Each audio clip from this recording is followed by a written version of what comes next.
الشيطان الرجيم بسم الله الرحمن الرحيم فما لكم في المنافقين فئتين والله أركسهم بما كسبوا أتريدون أن تهدوا من أضل الله ومن يضلل الله فلن تجد له سبيلا اللهم صل على سيدنا محمد وعلى آل سيدنا محمد وبارك وسلم عليه احد کې چې مخکې موږ تاسې قصه کړې وه چې روان شو حضرت پیغمبر علیه السلام او صحابه مبارکین تر یوه علاقې پورې عبدالله ابن ابی ابن سلول او نور منافقین هم ورسره روان وو بیا په مابین د لارې کې عبدالله ابن ابی ابن سلول د 300 نفرو سره بیرته راوګرځېدو قصه خو نوره تیره وه خو چې کله د احد نه صحابه راوګرځېده راغله بیرته مدینې منورې ته د دغو منافقینو په باب کې چې د پیغمبر علیه الصلاة والسلام ملګرتیا یې پرېښې وه صحابه دوه ډلې شوه چا ویلې چې د دغو سره جنګ کوو دا منافقین دي کفر یې ښکاره شو او چا ویلې چې نه کلمه وایي نو موږ د دې سره نه جنګېږو اصل کې مفسرین وایي چې دا چا چې ویلې چې نه جنګېږو عتاب اصلا دغه خلکو ته ده لیکن وایي که د دوی صرف دغه خبر رښتیا نیت وای چې دا په خوله کلمه وایي که موږ جنګېږو بیا فتنه جوړیږي بیا به خلک وایي چې مسلمانان په خپل منځ کې جنګېږو بیا عتاب نه راتلو خو دا د ملګرتیا منشا دوستی او ملګرتیا او قرابت و اصلا د چا چې کوم قریبان و یا دوستان و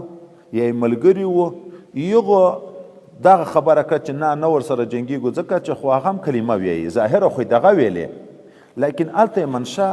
د ملګرتیا خبره وه یا د دوستي او د قرابت خبره وه نو الله تعالی ځکه ناراضګي ښکاره کړه او وعید نازل کړه فما لکم فی المنافقین فئتین تاسې څه شوي دي په تاسې باندې په معامله د منافقینو کې فئتین چې دوه ډلې شوي یي والله ارکسهم خدای پاک دوی بیرته وګرځول کفر ته بما کسبو په سبب د هغه څه چې دوی کسب کړی ظاهره په خوله د ایمان درلود دعوه درلوده خو الله کفر ته راجع کړه د دوی کفر یې تاسې ته ښکاره کړه اتریدون ان تهدو آیا تاسې اراده لرئ چې هدایت وکړئ من هغه چاته اضل الله چې الله ګمراه کړی ومن یضلل الله هغه څوک چې الله یې ګمراه کړي فلن تجد له سبیلا ته به نه کې پیدا هیڅ وخت هیڅ لیار د هغو د هدایت لپاره دا د تصوف په اصطلاح باندې ډېره باریکه خبر ده د چا مبدا د فیض مبدا د تعین د مشرب تعبیرونه داسې مختلف کیږي صفت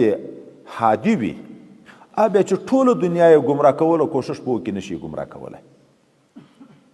او چې د چا مبدا د فیض صفت مغدل د خدای پاک وي چې ټوله دنیا کوشش وکړي هدایت نشي ورته کړی خدای پاک حادیم ده خدای پاک مغدلم ده د الله یو نوم هم بې اثره نه ده هر نوم اثر لري او قضا معلق او قضا مبرمه به خود وي تر یو وخته پورې به څه ګمراهي و په کفر او په یو شي کې وي خو کله به یو شی خدای پاک ذریعه د هدایت ورته وګرځي اصل کې مبدا د تعین صفت هادي وي دا شیخ چې مظهر د هدایت ده د پیر په واسطه چې مرید اصلاح کیږي پیر خو نشي اصلاح کولی خو الله تعالی یې اصلاح کوي خو د الله تعالی د صفت هادي دی مظهر شي و ظاهر ظهور د ده په لیار راغی په واقع کې هادي الله تعالی ده خلک نسبت کوي چې پلانکي شیخ نه بیعت وکړو ډېر نیک شو پلانکي استاذ نه سبق وویله ډېر نیک شو ښه عالم شو عالم څوک ده حضرت پیغمبر علیه الصلاة والسلام انما انا القاسم والله المعطي علم زه چاته نشم ورکولی زه خو صرف تقسیم کوم ورکوونکی الله تعالی ده خو هغه چې څوک مظهر د هدایت شي د هغه په واسطه خدای هدایت ورته وکړي ودوا لو تکفرون کما کفروا فتکونون سواء فلا تتخذوا منهم اولیاء حتى یهاجروا فی سبیل الله الله تعالی وی تاسو خو د دې ملا تړئ کوشش کوئ چې د دغه منافقینو په باب کې څوک تیری په ونه کړي ملګرتیا یې کوئ نه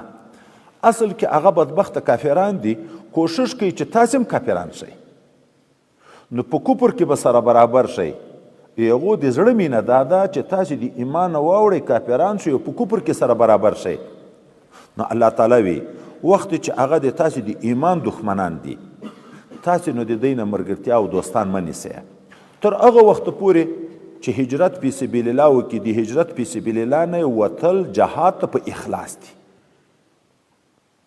چې په اخلاص جهاد ته نه یې وتلی تر هغه وخته پورې به تاسې د دوی سره دوستي او ملګرتیا نه کوي خو که د اخلاص د جهاد نه وګرځېده د زړه نه ایمان نه و بیا یې نو درته اجازه ده نیسه یې وژنه یې چیرې مم چې پیدا کړه ودو لو تکفرون کما کفروا دوی خوښوي دوسته ګڼي غواړي دا مرتدان دغه خبره چې تاسې هم مرتد شئ لکه دوی چې کافران شوي دي فتکونون سواء سره برابر به شئ فلا تتخذوا منهم اولیاء نو مه نیسئ تاسې د دوی نه دوستان حتی یهاجروا فی سبیل الله تر هغه وخته پورې چې دوی هم هجرت وکړي په لیار د الله تعالی کې فان تولوا نو که وګرځېد دوی د لیارې د الله تعالی نه فخذوهم نیسئ یې بندیان یې کوئ واقتلوهم او وی وژنئ حیث وجدتموهم چیرې مو هم چې دی پیدا کړه ولا تتخذوا منهم ولیا مه نیسئ تاسې د دوی نه دوستان ولا نصیرا نه کومک کوونکي اصل کې خدای پاک ولی او ناصر د مؤمنینو ده نو لحاظه هغه ورځ چې د قیامت شي چې هغه ډېره د تکلیف لار ده چې خلاصوي مو د الله د عذاب نه به بیرته الله تعالی به مو خلاصوي الله ولی ده د مؤمنینو الله ناصر ده د مؤمنینو د الله نه سوا بل څوک ولی او نصیر مه نیسئ تاسې لکه دا کفار چې بتانو ته عبادت کوي بیا ویم د دې دپاره یې کوو لیقربنا الی الله زلفه چې خدای ته مو ورنږدې کړي په قیامت کې موږ شفاعت وکړي د دغه دپاره موږ دا بتانو عبادت کوو خو دوی چې دوست غیر الله ویني هغه په خپله په هغه ورځ په اور کې سوځي دغه بوتان خو په خپله ورته ځي نو بیا به تا څنګه د اور نه خلاص کړي مخکې وویلې چیرې مو هم چې کافر پیدا کو وژنه یې بندي کوه یې وژنه یې اوس استثناء کوي الا الذین کافران څو قسمه دي یو قسم د کافرانو هغه وي چې د مسلمانانو د دوی په منځ کې معاهده شوي وي جنګ بندي شوي چې یو په بل به کار نه لرو اوس هغه کافر چې مخکې د تا سره جنګېدو مرګ یې درته روا و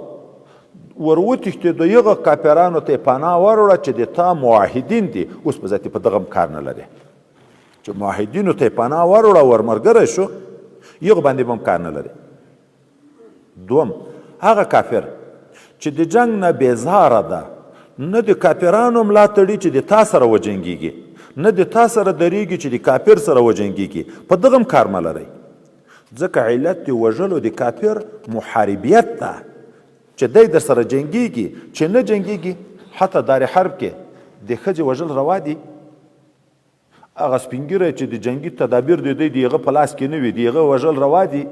د کنکي وژل روا دي دار حرب کې ده حربي کافر ده خو لیکن وژل نه دي روا ولې علت وژلو چې محاربیت هغه نشته پکې نو که هغه قوم ته چې تاسې معاهده ورسره کړې دی ورغله پناه وروړم تاسې به بیا په هغو کار نه لرئ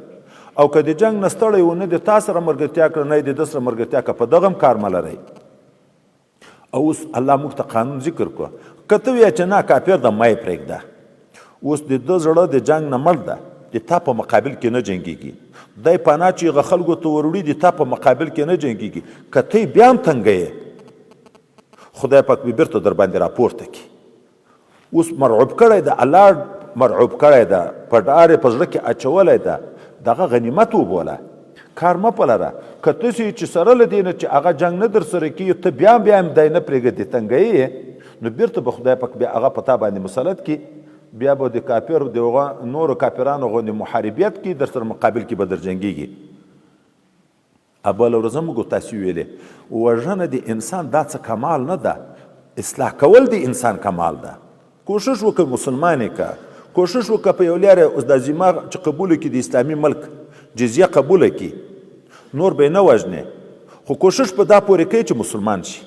اسلام ته به یې راجع کوي الا الذین یصلون الی قوم مگر مه وژنئ او مه بندي کوئ هغه خلک چې هغه وتړي ځانونه خپل الی قوم داسې قوم ته بینکم و بینهم چې د تاسې او د هغه قوم په مابین کې میثاق عهد وي، په خپل منځ کې مو جنګبندي سره کړې وي، هغه ته خلکو ته چې پناه وروړه ځان یې په هغو پورې وتړو نو هغه مه وژنئ. او جاؤکم یا داسې خلک هم مه وژنئ چې راشي تاسې ته په داسې حال کې حسرت صدورهم چې تنګ شوي وي زړونه د دی ان یقاتلوکم د دې نه چې جنګ وکړي د تاسې سره د خپل قوم مرسته وکړي، او یقاتلو قومهم یا جنگ وکړي د خپل قوم سره د تاسې مرسته وکړي، نه د جنگ نه ستړی ده، نه د تا سره ملګرتیا کوي نه د هغه سره کوي. دغه خلک هم مه وژنئ. ولې د الله تعالی په دغه کې حکمت ده، شان و شوکت کافرانو کمزوری کوي، چې څه خلک ترکینی معاهده کوي هلته جنگ بندي کوي نو هغه نور کافران مسلمانو ته کمزوري کیږي. ولو شاء الله که الله اراده کړې وای لسلطهم علیکم دوی به مسلط کړي وو په تاسې باندې فلقاتلوکم بیا به خامخا در سره جنګېدلي وو. اوس نو فإن اعتزلوکم که دوی په څنګ شوه د تاسې نه فلم یقاتلوکم نه جنګېده د تاسې سره والقوا الیکم السلم او وړاندې کړه تاسې ته روغه جوړه امان یې درنه وغوښت صلح یې درته وړاندیز وکړه نو فما جعل الله لکم بیا نه د ګرځولې الله تعالی د تاسې دپاره علیهم په وژلو د دوی باندې سبیلا څلیار بیا به نو داتې نه وژنئ. دوی په تاسې کار نه لري، دوی وړاندیز د صلح درته کوي، غاړه ږدي، په داسې خلکو به بیا ذاتي کار نه لرئ. او داسې مذبذب خلک به وي چې د موقع نه ګټه اخلي. یو قوم راغی په مدینه منوره باندې تیریږي، دلته د دې دپاره چې مسلمانان موږ قافلې باندې کار ونه لري اظهار د اسلام وکړو. څه شپې دلته تیرې کړې، وروسته د دغه ځای نه لاړه. دغه خلکو ته چې هغه خپلو خپلوانو ویل چې تا په څه شي ایمان راوړ، وایي ما په بیزوګي باندې، ما په کشپ باندې، ما په لړم باندې ایمان راوړی. العیاذ بالله په خدای مې ایمان نه ده راوړی، په رسول مې ایمان نه ده راوړی، په قرآن مې ایمان نه ده راوړی، ما په دغو شیانو ایمان راوړی. اوس دلته به چې راغله مسلمانانو ته ظاهره به د ایمان اظهار کوو چې د دغو نه ځان په امن کې، چې بیرته په خپل قوم ته لاړ هغو ته بیله چې موږ په لړمو په مارو په دغو ایمان راوړی ده، په اسلام نه ده، د هغو نه ځان په امن کوو. د دواړو نه ځان ساتو چې نه مې مسلمان مړ کړي نه مې کافر مړ کړي. خو چې کله به بیا د اسلام په خلاف باندې په دوی غږ وشو چې اوس ډلې د کفارو ورته په اتفاق شو در دوی چې په مسلمانانو حمله وکړه بیا به دستي د کافر په څنګ کې درېده. نو خو په واقع کې خو کافران وو، مسلمان خو نه وو. نو الله تعالی وی ستجدون نظر د تاسې به پیدا کوي آخرین یو بل قوم یریدون چې اراده لري ان یأمنوکم چې د تاسې نه هم په امن شي ویأمن قومهم او د خپل قوم نه هم په امن شي. کلما ردوا الی الفتنه خو چې کله وبلل شي دی فساد ته کفر ته ارکسوا فیها نو دوی بیرته ګرځول کېږي په دغه کفر کې دستي ورګډ شي. اوس نو دغه خلک بیا فإن لم یعتزلوکم که د تاسې نه څنګ نه کوو ویلقوا الیکم السلام او لم لاندې د دغم او تاسې ته وړاندیز د صلح نه کو ویکفو ایدیهم او لاسونه د تاسې د ضرر نه منې کول ټول نه مکې دي بیا نو دغه چې بیا پیدا کړ په خذوهم وژنه یې وقتلوهم په خذوهم نیسه بندیانوي وقتلوهم وژنه حيث ثقفتموهم چیرې مهم چې دی پیدا کړه هغه اوله ډله چې جنگ نکي تاسې لیار دی وژلو په دی نشته دغه ډله چې ظاهره دی ایمان دعوه درته وکړه خو چې هلته د کافر د جنګ او فساد ته وغوښته دستي بیا د هغو په څنګ کې ودرېدو بیا یې تاسو په مقابل کې جنګېږي اوس تا ته د جواز لیار پیدا شوه چې پیدا شو بیا د خدای په قیامت کې نه پنیسي و اولئکم دغه بدبختان منافقین مترددین جعلنا لکم ما ګرځولی د تاسو دپاره علیهم په دی باندې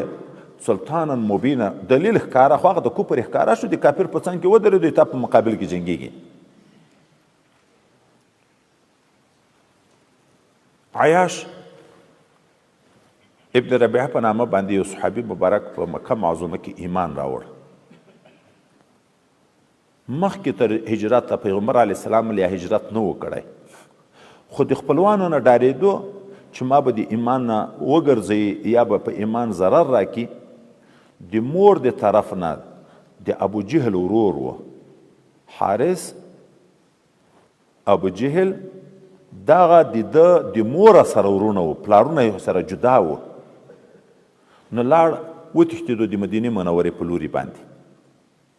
هلته یې په یو غره کې وخت تېروه. د ده مور زمنو ته وویلې، مور یې مشرکه وه،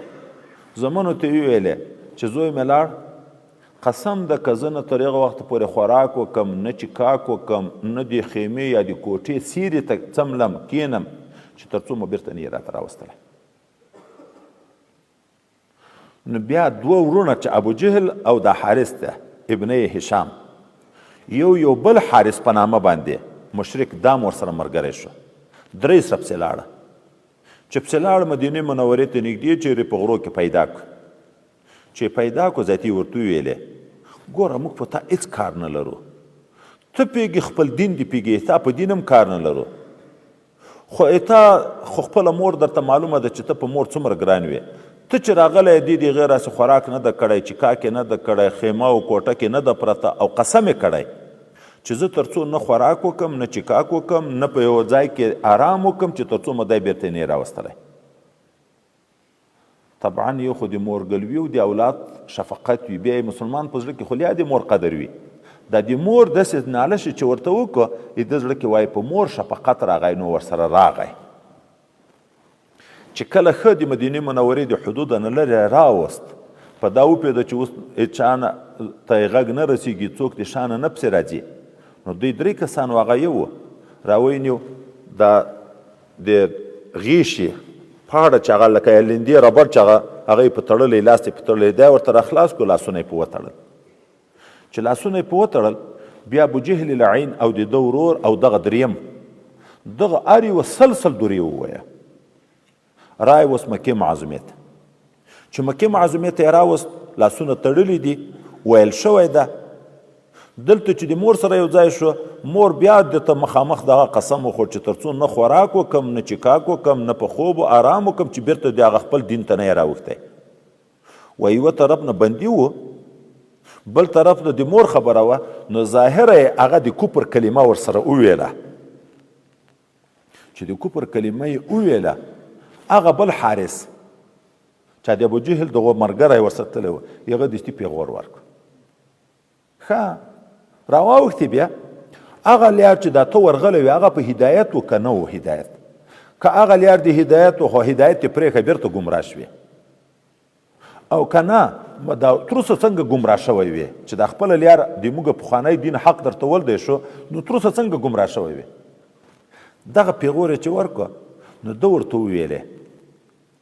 د ما د په خدای قسم یې چې په ګوښې ځای کې دې پیدا کړم، بې مرګه دې پرېنږدم.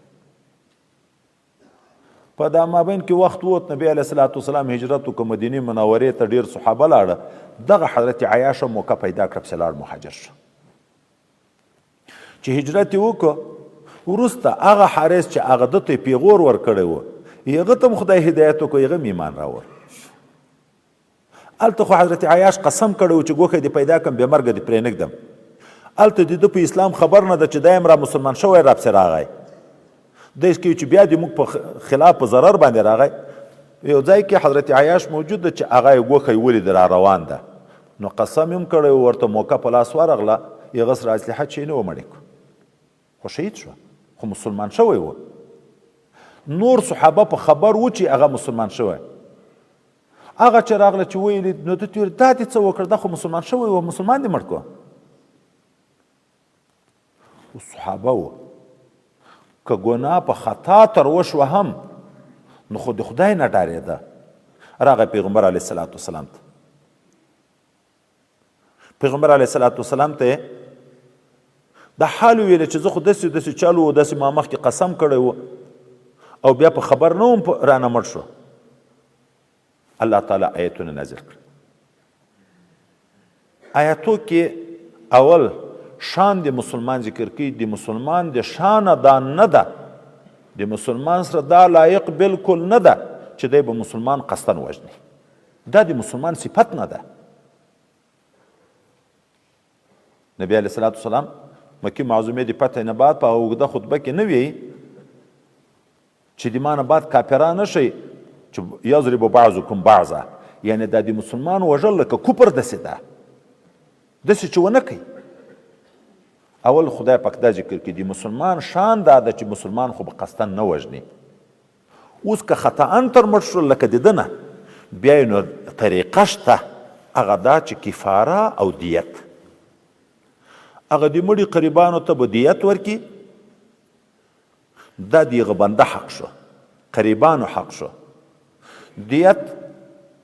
شرعي مقدار چې معلوم شوی په قتل خطا کې 100 اوښان عمرونه معلوم دي، او یا 1000 دیناره د سرو زرو روپۍ، یا 10,000 درهمه د سپینو زرو روپۍ. دغه درې نصابونه شرعي معلوم دي. د دغو درې نه سوا که نور شیان یې ورکول، هغه به د دوی قیمت سره برابر کوي چې اوس 10,000 درهمه نه یا د 1000 دینارو نه څومره افغانۍ جوړېږي، هغومره به بیا ورکوي. که بل شی ورکول، بیا به د دوی په قیمت باندې ورکوي. اوس یو دیت شو چې د مړي قریبانو ته یې ورکوي، دا د هغو حق ده. که هغو وبخه بس خلاص ده، که هغه وبخه، خو د هغه حق ده، د بنده حق ده، ورکوي به یې، هغه معاف کړه چې بس ما بخلی، نه اوښان شته ذاتې، نه سره زر شته، نه سپین زر شته. دوم په د قتل خطا کې چې د سړي نه په خطا باندې قتل وشي، دوم کفاره ده. دا د خدای پاک په نسبت باندې جرم درنه وشو، نو چې د ګناه نه پاک شي، په آخرت کې د بې عذاب نه وي، کفاره به ادا کوي. کفاره چې ده، یا یو غلام مسلمان آزادول دي. داسې غلام چې وي به مسلمان، په تحریر رقبة مؤمنة، یو غلام مسلمان دا به آزاد کې د آخرت د عذاب نه به خلاص شي. او که غلام نه و، یا وست غلام د اخیستلو نه و، یا لکه نن سبا غلامان پیدا کېده نه، بیا به 2 میاشتې مسلسل روژه نیسي. فدیه مدیه نشته، 2 میاشتې به مسلسل روژه نیسي چې په مابین کې وم نه خوري. که سړي دا کفاره شروع کړه، 2 میاشتې روژه یې ونیوه، خو په دغه کې یوه ورځ نیت ویر شو، دا ځای ګورې ډېر مهم ده. نیت ویر شو، دا د کفارې روژې به د بېګانه نیت د کفارې کوي، نیت ویر شو، هم اتصال د کفارې لاړ ختم شو، د سره به بیرته راګرځي. او که د مرض د وجې نه یې وخوړه، هم بیرته به د سره راګرځي. که داسې و چې په مابین کې اختر راغی، د خیال نه و چې د اختر باب کې راځي، شروع یې کړه، هلته اختر راغی، د اختر په ورځ خو روژه منع ده، ویې خوړه، هم بیرته به د سره راګرځي. په ژوند کې فدیه نشته. خو که تر مرګه پورې دغه سړي دا 2 میاشتې مسلسل روژې د کفارې ونه نیوي، چې د ذوالقعدې وخت شو، بیا به وصیت کوي په دې خبره باندې چې د ما باندې کفاره ده د یو مسلمان د وژلو، تاسې به دا رپسې ادا کوئ.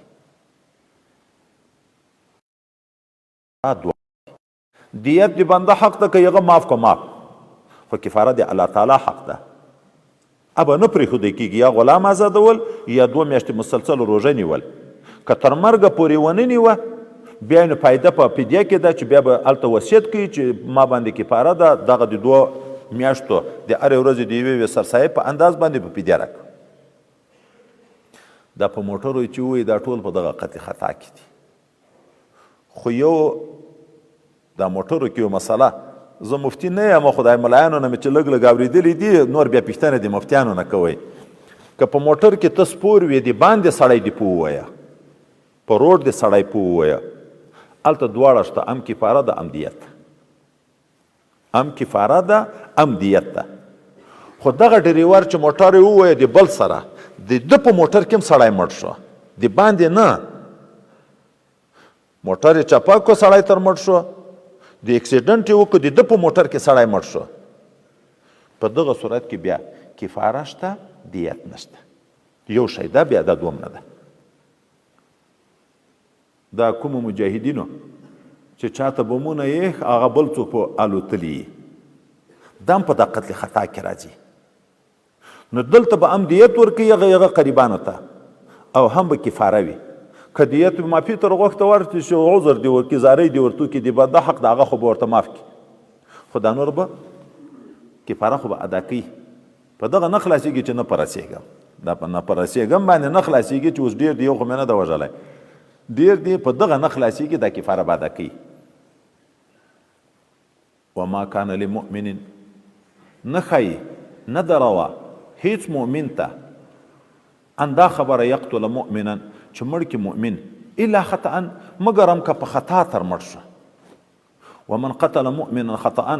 که چا مړ کو مؤمن په خطا سره فتحریر رقبة مؤمنة آزادول دی و غلام دی چې هغه به وي هم مؤمن. دوم ودیة مسلمة دیت به وي تسلیم شده الى اهله اهل دی هغه مړي ته. چې پخوا وخت کې مسله دا وه چې دیت په عاقله وو، دا د سړي تربرونه نږدې عاقله ورته ویل کېږي، په دغه وه دومره عاقله چې دیت به ادا کېږي په 3 کاله کې، خو هر یو ته به په کال کې تر 4 درهمه نه زیاتې روپۍ نه رسېږي. لیکن نن سبا فتوا دا ده چې دیت په ده ده، ځکه هغه مخکې د نصرت ماده وسره یو دی بل. اوس خو ورور چې د ورور نه بیل شو پروا نه لري، که مري وکړه ژوندی کېږي، د 2 روپۍ تاوان څوک د ورور سره پرې کوي؟ بیا په خپله د ده په مال باندې ده. اوس که داسې یو سړی درنه مړ شو چې کافر د کافرانو د قوم ده، خو دی په خپله مسلمان ده، دی مسلمان ده، تربرونه یې کافران دي. اوس به څه کوي؟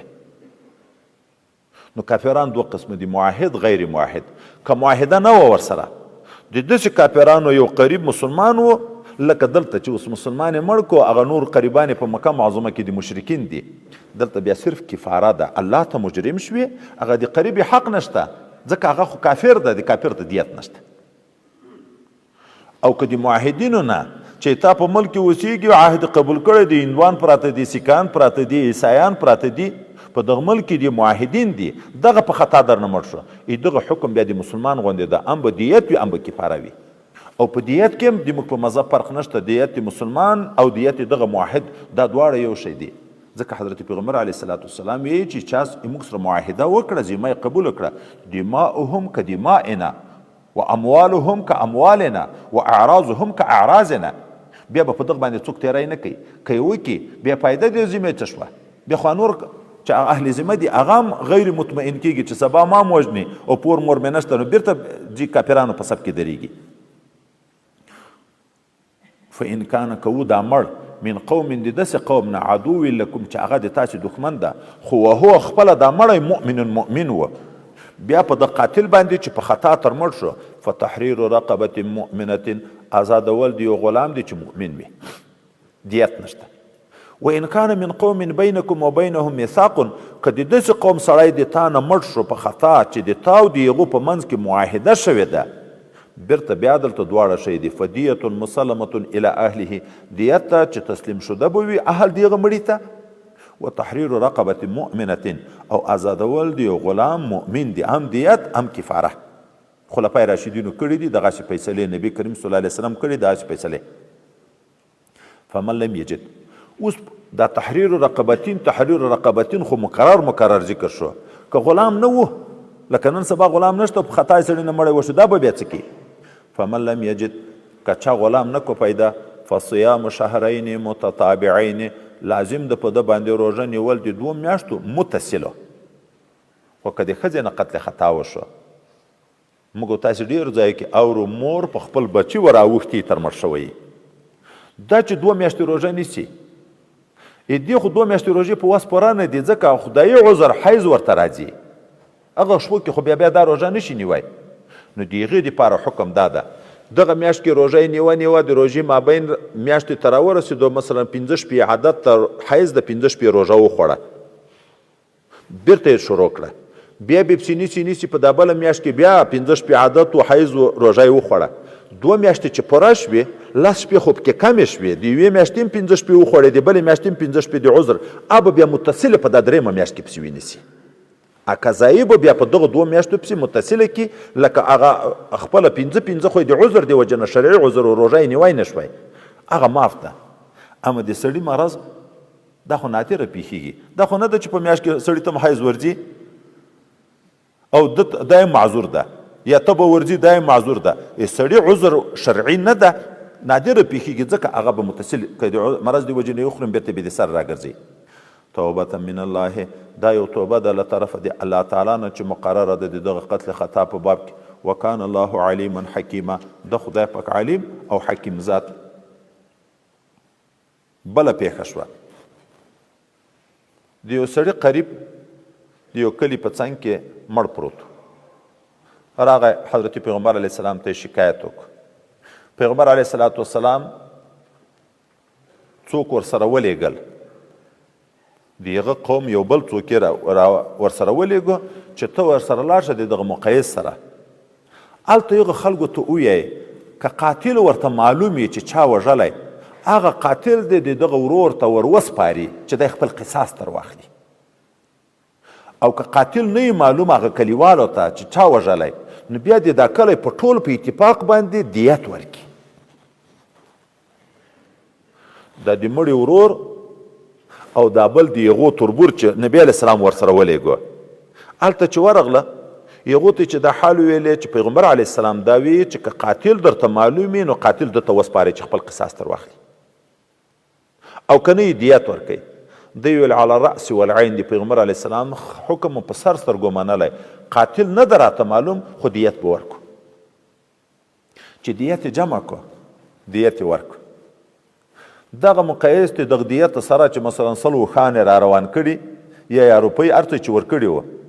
په لیارې باندې شیطان خبیث دا وسواس ور واچو، لکه موږ پښتنو ته د غرو خلکو ته چې بیا به خلک پیغور درکوي چې د ورور د روپۍ واخیستې، په دغه به بیا خلک پیغور درکوي. نه، داسې وکړه چې دغه سړی مړ کړه چې دا در سره ده، دا مړ کړه او هغه پور هم در سره یې نو دواړه ګټې بشي. هم به خلکو نه شرم نه د پیغور نه خلاصېږي، خو خپل وار یې واخیست. موږ نه دي پښتانه، نیکه یې مړی کړی، غریب لمسی کړ وسی په مړ کې وای خپل پور مې واخیست، تربور یې مړ کې وای خپل پور مې واخیست. او خدای پاک ته خو نه ده خبر چې خدای پاک به ما هم بیا دغسې په سزا په راکوي، لکه ایمان یې که چې چا وژلی و قتل عامد و، هغه ته چې څنګه سزا ورکوي، خو ما ته به هم دغسې سزا ورکوي. پلار په زوی نه نیول کېږي، زوی په پلار نه نیول کېږي، نو تربور څه نیول کېږي، لمسی او کړوسی څه نیول کېږي. نو دغه یې مړ کو، شهید یې کو، مال یې متیته و او بیرته لاړ د کفارو سره یو ځای شو. خدای پاک د دغه قتل عمد اوس حکم نازل کړ، اخو په خطا تر مړ شو د عمد. ومن یقتل مؤمنا متعمدا، څوک چې مړ کي مسلمان قصدن مړ کي، فجزاؤه، جزا د دغه قاتل چې مسلمان قصدن وژلی ده، جهنم و جهنم ده، خالدا فيها، همیشه به په دغه جهنم کې. وغضب الله علیه، غضب کړی ده الله تعالی په ده باندې، ولعنه، لعنت کړی ده په ده باندې، واعد له عذابا عظیما، او د ده دپاره تیار کړی ده عذاب ډیر لوی. دا تعبیر ته چې وګورو دا خو د کافر سزا ده، خو کافر همیش په جهنم کې وي، د هغه دپاره سخت عذاب خدای پاک مقرر کړی. او دلته د قاتل په باب کې داسې راغله. او د موږ مذهب خدا ده چې په ګناه خو سړی کافر کېږي نه، کبیره ګناه یې وکړه کافر کېږي خو نه. نو دلته اوس اسانه دوی توجیه، یا دا د یغ سړي په باب کې ده چې د مسلمان مرګ ځان ته حلال وبولي، چې مسلمان یې مړ کو ځان ته یې مرګ حلال وبوله، نو بعین په کافر شو. او د کافر نو خو ده دغه سزا، همیش په ذاتي په جهنم کې بیرته وتل نشته. او که داسې چې د مسلمان مرګ ځان ته حلال نه بولي، خو د خوش کې د وجې نه لکه دا موږ تاسې په څو کې ووایو خوږ شم چاکو پسې راوباسي، وی سړی مړ کړي. وروسته بیا څومره پیمانوي، بیا څومره ننواتې کوي، څومره مرکې ورلېږي، څومره زارۍ کوي. نو د دغه سړي چې په مرګ تر وشو، خو د هغه سړي مرګ یې ځان ته حلال نه بوله، خو د غصې د وجې نه تر مړ شو. بیا دغه آیات معنا د موږ په مذهب باندې اهل سنت والجماعت وي مکث طویل، ډېر وخت تر مراد ده، یعنې د دغه هم ډېره اوږده موده په جهنم کې سزا ده، ډېره اوږده. دا د جهنم سزاګانې د ټولو مجرمینو دپاره یو برابر نه دي. په ګناهو کې فرق ده، کبیرې ګناه دي خو په کبیرو کې ډېر فرق ده. ګورې کبیرې ویلی کېږي کبیرې، حتی یو جنس کبیره وي، ویم د یوه جنس نه، خو فرق ډېر پکې موجود وي. نبی علیه الصلاة والسلام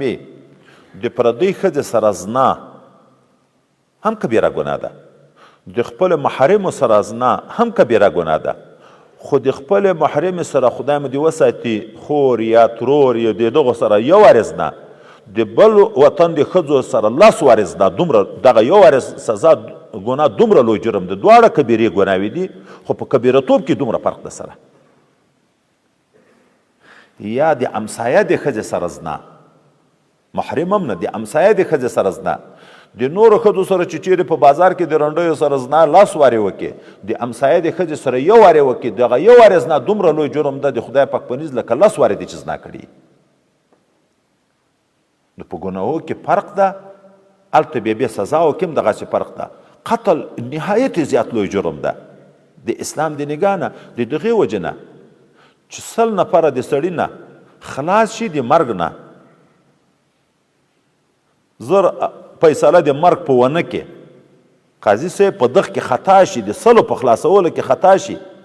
دا اسهله ده په د خدای په قیامت کې تر دې نه چې د یوه مسلمان په وژلو کې خطا شي په ناحقه فیصله په وکړي چې مړې که چې 100 تر خلاص شي لایق هم د مرګ وي خدای په خپل فکر کې خطا شي او 100 معاف کړي تر دغه نه هغه یو ډیر لوی جرم ده چې د یو چا په باب کې دی خطا شي او فیصله په وکړي د مرګ او لایق د مرګ نه وي مړې کړي نو ځکه احتیاط په مرګ کې ډیر د دومره لویه یو حدیث مبارک کې راځي وایي هره ګناه چې انسان وکړي مسلمان ایمان د خطر د زوال ډیر نشته پکې بیرته زړه ته خدای پاک توفیق د توبې ورکوي چې توبه وباسي هره ګناه چې نوره وکړي خو خدای مو دې وساتي چې څوک ناحقه قتل وکړي مسلمان وایي خدای پاک توفیق د توبې تر سلب کې زړه تور شي خطره ډیره د دې ده چې سړی کافر تر دنیا تیر شي چې توفیق د توبې لار ختم شو یو بدماش 100 مړي کړي 100 مړي دا 100 مړي چې کېږي د سړي په حیوان زړه کېږي موږ تاسې دا طالبان ملایان خلک دا طالبان چې دا بریتونه نه لرو یو خو دا خشک طالبان دي دا چې دا دغسې طالبان دي چرګ علالوی شو سم په چرګ مم زړه خوږېږي یو سړی بیا په انسانانو باندې خوندونه اخلي په ژوندیو په تیلو کې اچي ژوندي دي پوسته کوي ژوندي په سر باندې میخونه ورته کوي دا موږ تاسې په وطن کې دغه پیښې شوي دي که نه دي پیښې شوي هغه هم انسان ده دا هم انسان ده دی نارې ورته وي دی ظالم په سر باندې میخ ورته کوي خو زړه مسخه شوی ده د سپي په سړي زړه خوږېږي چې دا څوک راڅمله یې خوري یې دی نارې ورته وي سپي زړه په خوږېږي لیوانو زړه خوږېږي د زمریانو زړه خوږېږي خو دغه انسان هم د انسانیت د چوکاټ نه ووځي درنده تر جوړ شي بیا خوند په اخلي لکه هغه سپی چې په چرګ خوري هغه ورته کغېږي او دی خوند په اخلي نو مسلمان د وژلو سره به ډېر احتیاط وي ځکه ظاهري سزا ته چې وګورې داسې سخته سزا خدای پاک ورته مقرره ده لکه د کافر نو یا خو وایي کافر کېږي چې ځان ته حلال وبولي که حلال ونه بولیم خطرات د کفر شته نو سزا یې ډېره لویه سزا ده تر ډېره وخته به په جهنم کې وي بله واقعه پیښه شوه صحابه روان دي د جهاد دپاره یو علاقې ته د کفارو په هغه علاقه کې یو سړی مسلمان ده خو اسلام یې پټ ساتلی ځکه علاقه نور کافران دي د اسلام خو په ابتدا کې اکثرو پټ ساتو د رمه په وه شپني یې کوله مجاهدین روان دي نو دوه قله روایت راغلی دي یو خو دا تفصیل نه ده کړی یو یې کړی ده یو کې داسې ویلی دي چې اول د لرې نه چې خبر شو د لپاره په دغه نو نو د رامرلو ورتله وتښتېدو چې وتښتېدو بیا یې وخت کې د هغو د نارې تکبیر غږونه واورېده چې واورېده مخکې خو به داسې و چې غلو به هم لوټماري کوله ډېره ډله به غټه غله و په یو خلکو باندې بیا حمله وکړه هر شی به تر یوړه چې تا نارې تکبیر یې واورېده نو پوه شو چې دا خو مسلمان دي دا خو غله نه دي نو ورته راکوز شو او راغی په خوشحالۍ باندې د مسلمانانو سره په زوره کلمه وویلې او یا دا یو قول بیا دا ده چې مسلمانان یې ولیده د دستي د خپل اسلام د اظهار کلمه ورته ویلې السلام علیکم خو مخکې موږ تاسې بله ورځ ویلې که نه دی ویلې چې دا خو هسې ځان خلاصوي دا یې مړ کړو رمه یې تر بوتله غنیمت یې کړه الله تعالی خو په خبر ده ګورې رب کریم خو مالک دی د دغه انسانانو هغه په هر څه علم لري دستی آیاتونه نازل کړه مجاهدینو ډېر احتیاط وکړئ داسې نه چې په دښته کې روانې د کافرو په علاقه کې یو سړي د اسلام یو شاعر درته ښکاره کړه ته وایې چې نه دا خو هسې ځان پټ وژنې او اراده دې د غنیمت وي چې غنیمت ونیسي د خدای پاک سره ډېر لوی غنیمتونه دي د دنیا او د آخرت خزانې ټولې د الله تعالی سره دي الله به یې درکوي دغه مه کوئ احتیاط چې څومره احتیاط وشي مخکې مو ویلې چې مسلمان 100 کافران دې درنه خلاص شي خدای پاک دې نه پنیسي خو چې یو مسلمان حق قتل کې په ده خو دې خدای پاک نیسي یا ایها الذین آمنو هغه کسانو چې تاسو ایمان راوړئ ای مؤمنینو اذا ضربتم فی سبیل الله کله چې تاسو سفر کوو په لیار د الله تعالی کې جهاد ته تلئ فتبینوا ښه تحقیق کوئ ولا تقولوا مه ویئ لمن هغه چاته القا الیکم السلام چې هغه واچي تاسو ته سلام داسې مه ورته یې چې لست مؤمنا ته خو مؤمن نه یې هسې ځان رانه خلاصوې ګورئ دومره سخت خبر ده د مسلم شریف روایت ده مجاهدین تللی دي جهاد ته یو کافر څو مسلمانان شهیدان کړه څو نفره یې شهیدان کړه بیا حضرت اسامه رضی الله تعالی عنه چې د نبی علیه صلات وسلام د غلام چې دغه په زوی ګلوي نیولی و حضرت زید د هغه زوی و نو دا یې هم داسې نازوه لکه خپل مسی دغه حضرت اسامه د یوه طرف نه شو بل انصاري د بل طرف نه شو چې دا کافر ووایي سره چې دی توره ورته جګه کړه دوی توره ورته جګه کړه هغه کلمه وویلې چې کلمه یې وویلې هغه انصاري ذاتې توره بنده کړه لا کار یې نه پوه درلود حضرت اسامه ووایه په نیزه مړ یې کړو چې دا خو یاسې ځان خلاصو ځکه خو څو نفره یې د وړاندې ولیده چې هغه یې شهیدان کړه په ده خبره پیغمبر علیه السلام خبر شو پیغمبر علیه السلام ورته نه کلمه یې وویلې بیا دې مړ کړو دی ورته یا رسول الله صلی الله علیه وسلم څو نفره یې شهیدان کړه هسې د ځان خلاصوه نبي علیه السلام بله خبر نه ورته نه ته به د ده د کلمې سره په قیامت کې بیا څه کوې وایي دومره توبیخ راکړه چې ما ویل کاشکې په اسلام کې د نن خو د ما نه ګناه نه وه شوې نن مسلمان شوی وی چې داسې ګناه خو نه وی رانه شوې نو احتیاط ګورې عین جنګ کې لګیا په جنګ کې څو نفره هم شهیدان کړه خو کلمه یې چې وویلې شاعر د اسلام د چا په زړه باندې ته خبرې چې د پټ ځان خلاصي د دغه دپاره کلمه وویلې که د زړه نه ویلې نبي علیه السلام ورته خو زړه به دې چیرلی و چې تا یې په زړه کې کتلی وی چې رښتیا په زړه کې ایمان شته که نشته د زړه نه خو نه یې خبر خو موږ خو مامور په ظاهر باندې یو فتبینوا ښه تحقیق کوئ ولا تقولوا مه ویئ لمن القا الیکم السلام هغه چاته چې واچوي تاسو ته سلام لست مؤمنا چې ته نه یې مؤمن تبتغون عرض الحیات دنیا چې تاسو طلب کوئ اسباب د ژوندون د دنیا لکه میږي رمه مو تر غنیمت کړه فعند الله مغانم کثیره د الله تعالی سره ډېر لوی غنیمتونه دي الله تعالی به خپله نیز نه ثوابونه تاسو ته درکوي کذلک کنتم من قبل خو تاسو هم پخوا دغسې وایي کافران وایي چې اسلام کلمه مو وویلې دا د ظاهر اسلام قبول شو که نه شو قبول چا د تاسو زړه چیرله ده فمن الله علیکم الله په تاسو احسان وکړو فضل در باندې وکړو د ایمان توفیق درکړو خو دلته به هم الله توفیق ورکړي فتبینوا ښه تحقیق کوئ چاته ضرر مه رسوئ ان الله کان بما تعملون خبیره بېشکه الله تعالی په هغه عمل چې تاسو یې کوئ ښه خبردار ده لا يستوي القاعدون من المؤمنين غير أولي الضرر والمجاهدون في سبيل الله بأموالهم وأنفسهم د جهاد احتیاطي خبر خو ذکر شوی اوس د جهاد ثوابونه ذکر کوي خدای پاک وایي هغه خلک چې جهاد کوي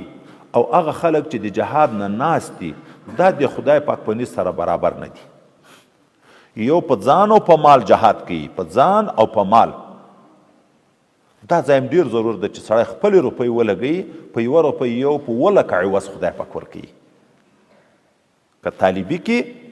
که په جهاد کې په یوه روپۍ یو په 10 لکه خدای پاک عوض ورکوي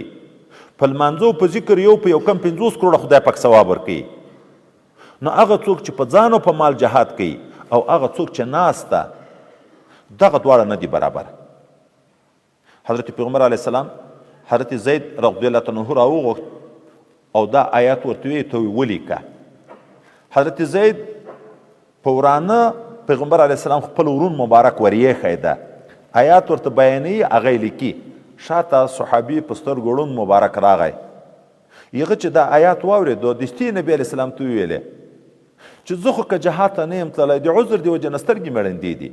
او خدای پاک وایي چې مجاهد و غیر مجاهد نه ده برابر زه خو معذور یم چې پاتې یم کنې شوق د جهاد خو زم لرم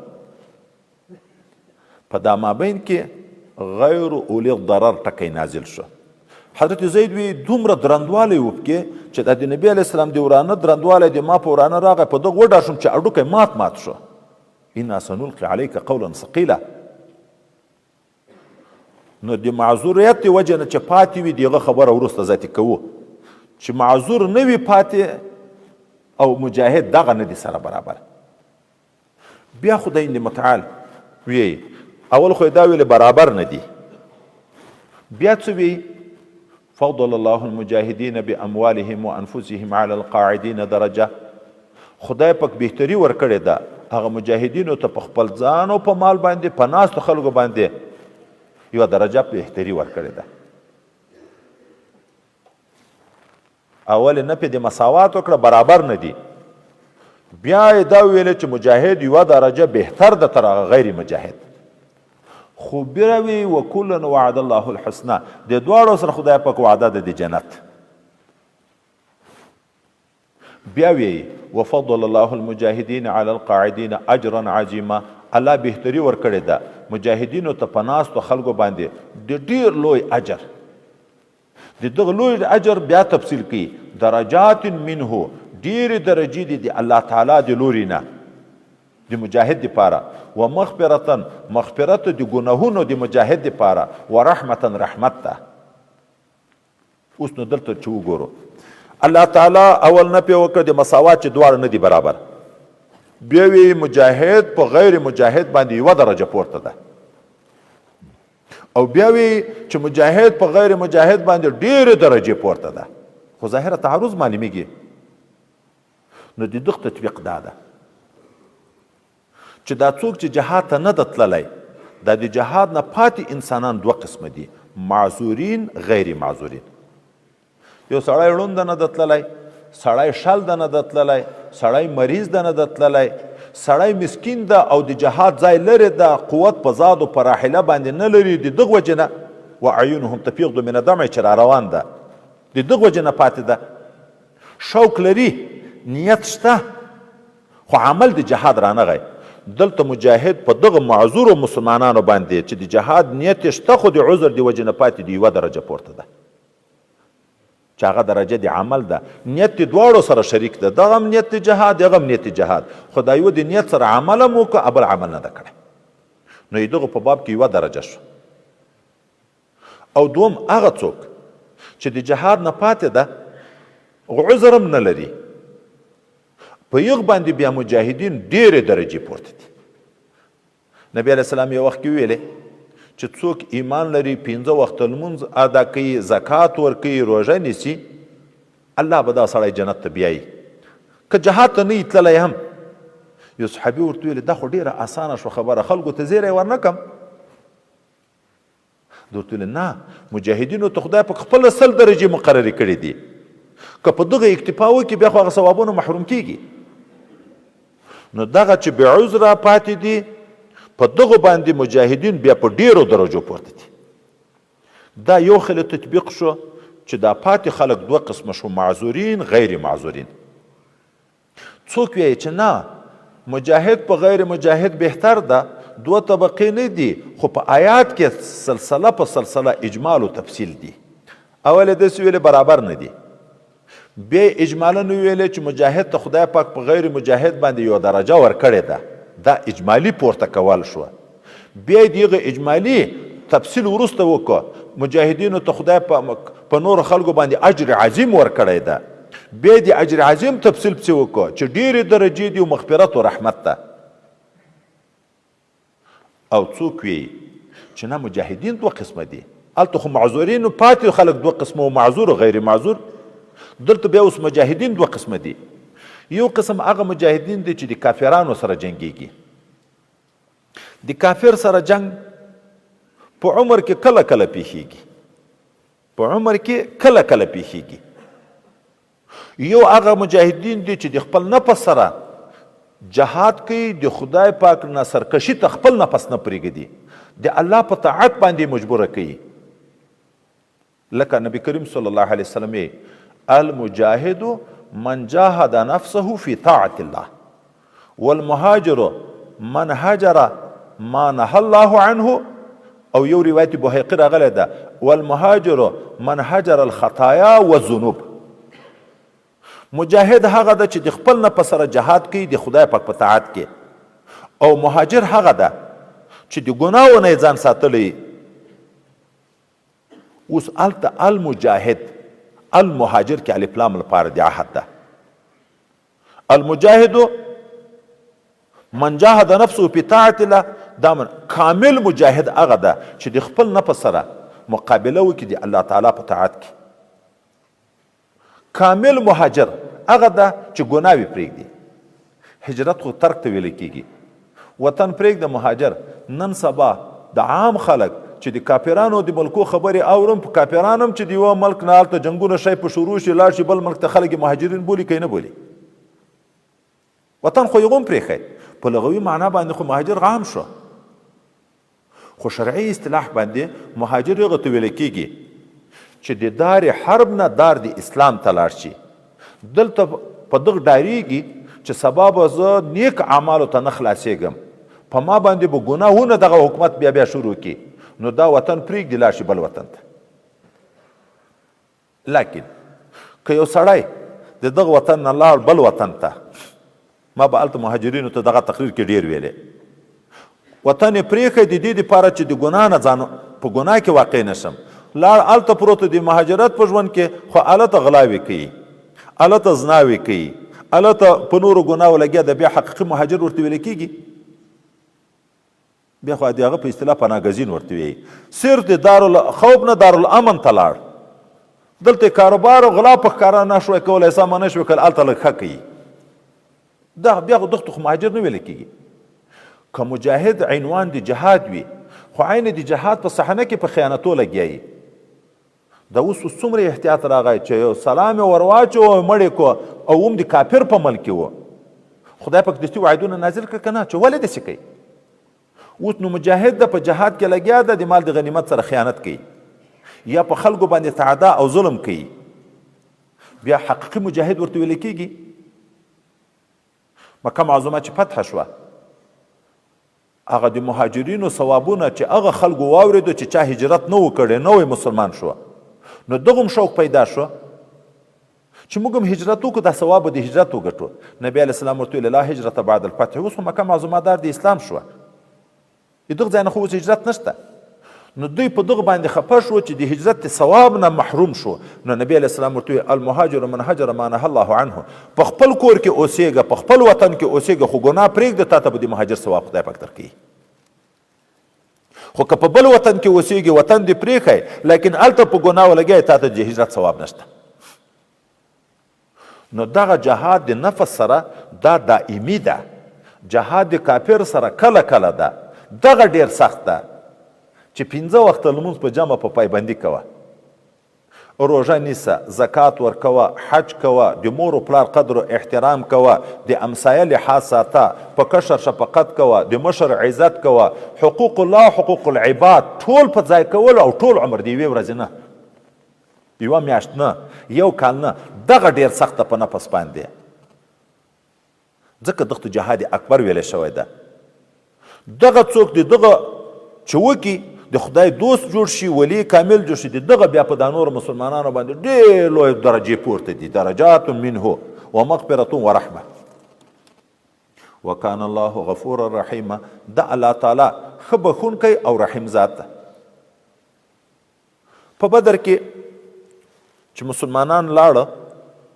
هلته خو د قافلې د مخنیوي دپاره لاړه. ابو سفیان حال ولېږو ابو جهل لعین ته چې مسلمانان د قافلې مخې ته راوځي، راوتلي دي، ځان راورسوه. او دا غټه قافله وه، د هر مشرک لږ لږ د تجارت سامان وپکې. بعضې خلک په مکه معظمه کې مسلمانان وو، خو اسلام یې پټ ساتلی و، ابو جهل اعلان وکړ د کور په سر سړی د کور په سر سړی دا به راوځي چې مسلمانانو مقابلې ته ورشو خپله قافله را خلاصه کړو. هغه مسلمانان چې په مکه معظمه کې وو یغو داسې نه شوی ورته ویلی چې زه خو مسلمان یم زه څنګه د مسلمان جنګ ته ورشم. اسلام پټ و. ابو جهل هلته د قوم سردار و زور و چې راوځي دغه مسلمانان هم ورسره ووته. د کافرانو سره ګډ لاړه مسلمانانو سره په مقابله کې واقع شو. کله چې د بدر کې جنگ شروع شو هغه مسلمانانو خو خیال دا و چې دا ټول کافران دي و چې غیش یې ورولې خو کله مسلمان په لګېدلی کله هغه کافر په لګېدلی. په دغه ډله کې خو مسلمان هم بازي و. که په توپ مري که په اور کې مري که په اوبو کې مري که په هر څه مري روح ملائکه اخلي. توپ روح نه تر اخلي. نو چې دوی ته په غیشي ولګېده چې روح به قبض کېدو په دغه وخت کې بیا ملایکې د انسان سره غږیږي ته په کوم دین وې چې دلته راغلی وې؟ مسلمان وې که کافر؟ که مسلمان وې ولې د مسلمان د نبي علیه السلام مقابلې ته راتلې؟ او که کافر وې نو دا دعوه د اسلام ولې لرې؟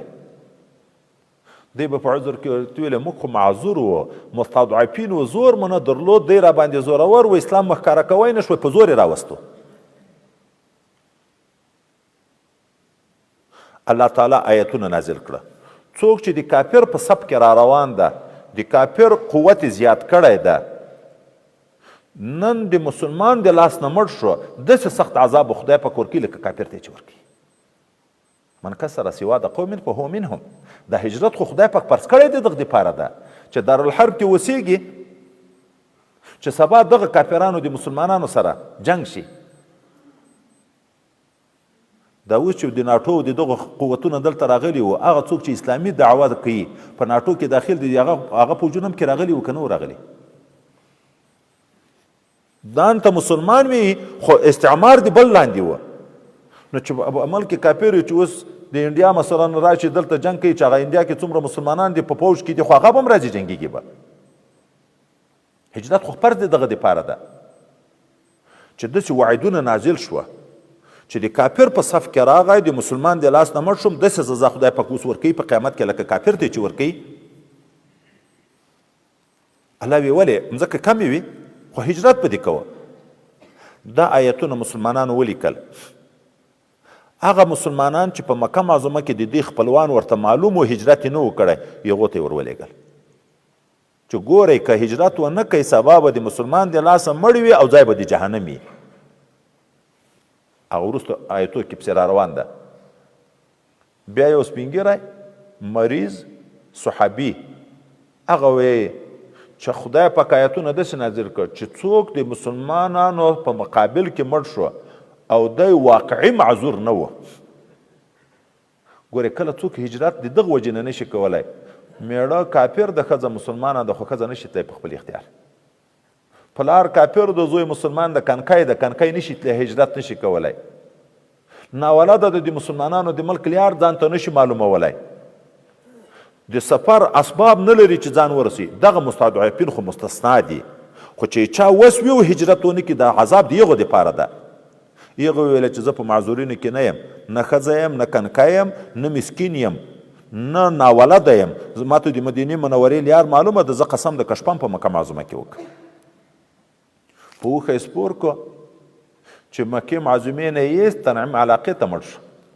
بیا مسلمانانو افسوس کو کاشکې چا د هجرت ثواب خو پیدا کړی وای مدینې منورې ته خو راغلی وای. او وروسته آیتونه راځي الله تعالی بیا رحم اظهار وکړو څوک چې د ما د رضا دپاره د رسول الله د جوار دپاره یې هجرت وکړو د کوره که په لیارې مړ شوم پوره اجر به د هجرت خدای پاک ورکوي. نو دواړه ډلې آیتونه ذکر کیږي. ان الذین بېشک هغه کسان توفاهم الملائکتو چې دوی وفات کی ملائکې الله یتوفى الانفس کله نسبت وفات الله تعالی ته کوي چې الله یې مړ کوي. دلته نسبت ملائکو ته وکړو وای اصل مړ کوونکی خو الله تعالی ده خو ظاهره سبب دغه ملائکې دي چې ملائکې ورته مقررې کړي دي. ظالمي انفسهم په داسې حال کې چې ظلم کوونکي و په خپله ځانو باندې قالو ملائکو ورته وویلې دغه مسلمانانو ته چې دا ملائکو وژل روح تر اخس فیما کنتم په کوم دین وې چې د مسلمان په مقابل کې جنګېدې. قالو دوی ورته ویل کنا مستضعفین موږ وو ضعیفه کړی شوي کمزوري وو په خپلو دیني چارو کې نه مشوی کولی چې اسلام مکاره کړی وای نو ځکه د دوی په سب کې راغلي وو مستضعفین فی الارض قالو ملائکه ورته ویلې ولې الم تکن ارض الله واسعه نو هم ځکه د خدای پاک پراخه فتوهاجرو چې تاسې هجرت کړی وای پیها په دم ځکه کې فاولئک دغه خلک چې د کافر په سب کې را روان ده د مسلمان سره جنګیږي د مسلمان د لاسه مړ شو فاولئک مأواهم جهنم د دغو خلکو ځای چې د جهنم ده وساءت مصیره ډیر بد ځای دی ورتګ د دا جهنم او الا المستضعفین خدای پاک رحیم ذات ده چې رښتیا معذور وي هجرت نه یې کړی بیا خدای پاک نه نیسي الا المستضعفین مګر هم نه هغه کسان چې هغه په رښتیا ضعیفان دي بیا من رجال د نرانو نه وي سپینګیري زاړه مریضان ناولده والنساء د ښځو د جملې نه وي والولدان که د هلکانو د جملې نه وي لا یستطیعون حیلة چې دوی توان نه لري د هیڅ تدبیر چې ځان وباسي ولا یهتدون سبیلا او نه لیار پیدا کوی شي فاولئک عسى الله ان يعفو عنهم دغه خلک چې دي شای نږدې ده چې الله به عفو ورته وکړي وایي عین حال کې بیا هم تنبیه ده دغه دې هم په ځان ډارېږي دا د امید خبره صرف د عفو ورته وکړه وکان الله عفوا غفورا دا الله عفو کوونکی او غفور ذات هلته چې حکم د هجرت راغی سړي ته شیطان په خیال کې دا ورکوي چې ښه کور پاتې شو ځکه پاتې شوه دوکان پاتې شو بیا به هلته ته چی خورې چیرې به اوسیږې الله دا اوس اطمینان هم ورکوي هجرت وکړه د الله در سره وعده ده چې څوک د خدای د رضا دپاره هجرت وکړي هم به د سکون و د اطمینان ځای پیدا کړي هم به په رزق کې پراخي پیدا کړي چې رښتیا هجرت چا کړی موږ هلته لیدلي هم تر وطن نه خدای ښه ساتلي دي دنیا یې ور ډېره کړې ده هم د آرام و د سکون ژوندون ده ومن یهاجر فی سبیل الله څوک چې هجرت وکړي په لار د الله تعالی کې یجد فی الارض مراغما کثیره پیدا به کې دغه انسان په مځکه کې د هجرت په مقابل کې ځای د آرامي ډېر وسعتا پراخي په رزق کې ومن یخرج من بیته څوک چې اوزي د خپله کوره مهاجرا الی الله ورسوله په داسې حال کې چې هجرت کوونکی د الله تعالی لوري ته او د رسول الله لوري ته ثم یدرکه الموت بیا دی وینیسي مرګ په لیارې مړ شي فقد وقع اجره علی الله واقع د اجر د ده لازم د اجر د الله د وعدو موافق په خدای پاک باندې وکان الله غفور رحیم د خدای پاک غفور او رحیم ذات دغه آیات کې مفسرین لیکي که څوک د علم په لیار پسې ووت د طالبي په ژوند کې مړ شو خدای پاک د علماو مقام په قیامت کې رسي څوک د حج په سفر کې روان شو حج کوي په لیار مړ شو حج ونه کو خدای پاک د حجانو ثواب په قیامت کې ورکوي څوک د تصوف په لیار کې لاړ خانقاه کې واړول د خپل ځان د اصلاح په نیت باندې چې خدای پاک د ما اخلاق رزیله لري کی اخلاق حمیده خدای پاک په ما کې پیدا کړي د الله د دوستی مقام ته زه ورسېږم په دا مابین کې مړ شو د مریدي په سلسله کې شاوک و خواري وه خو مقام د ولایت ته ونه رسېد الله د اولیاو په مقام کې په ورځ قیامت باندې راپورته کوي وإذا ضربتم في الأرض فليس عليكم جناح أن تقصروا من الصلاة إن خفتم أن يفتنكم الذين كفروا إن الكافرين كانوا لكم عدوا مبينا مسلمان په ابتدا د اسلام کې خو کم و هر طرف ته کافران و په سفرو کې ورته خطر و د جهاد په سفر کې هم د کافر علاقه ته نږدې شو خو خطر به خدای پاک رحم وکړه د سفر په باب کې رخصت نازل کړه څلور رکعتي لمونځ 2 رکعته شو د ماسپښین لمونځ مازدیګر لمونځ ماخوستن لمونځ څلور رکعته فرض دي خو چې ته سفر کوې د سفر په حال کې تا ته د اجازه وشوه چې 2 رکعته وکړي 2 رکعتي او 3 رکعتي نه نیمه کېږي د سهار لمونځ خپل 2 رکعته به کوې د ماښام به خپل 3 رکعته کوې صرف دا 4 رکعتي لمونځ چې قصر کې کوې 2 رکعته کوې دا شریعت درته راواک خو ظاهره دلته تعبیر داسې ده چې که تاسې د سفر په حال کې وئ که بیا لمانځه کې تقصیر کوي پروا نشته خو څه وخت نشته که د دښمن نه ډارېدئ نو سړي ته خیال کې دا ورځي چې دا په هغه سفر کې رخصت ده چې ډار وي پکې، که د امن سفر وي بیا به نه وي.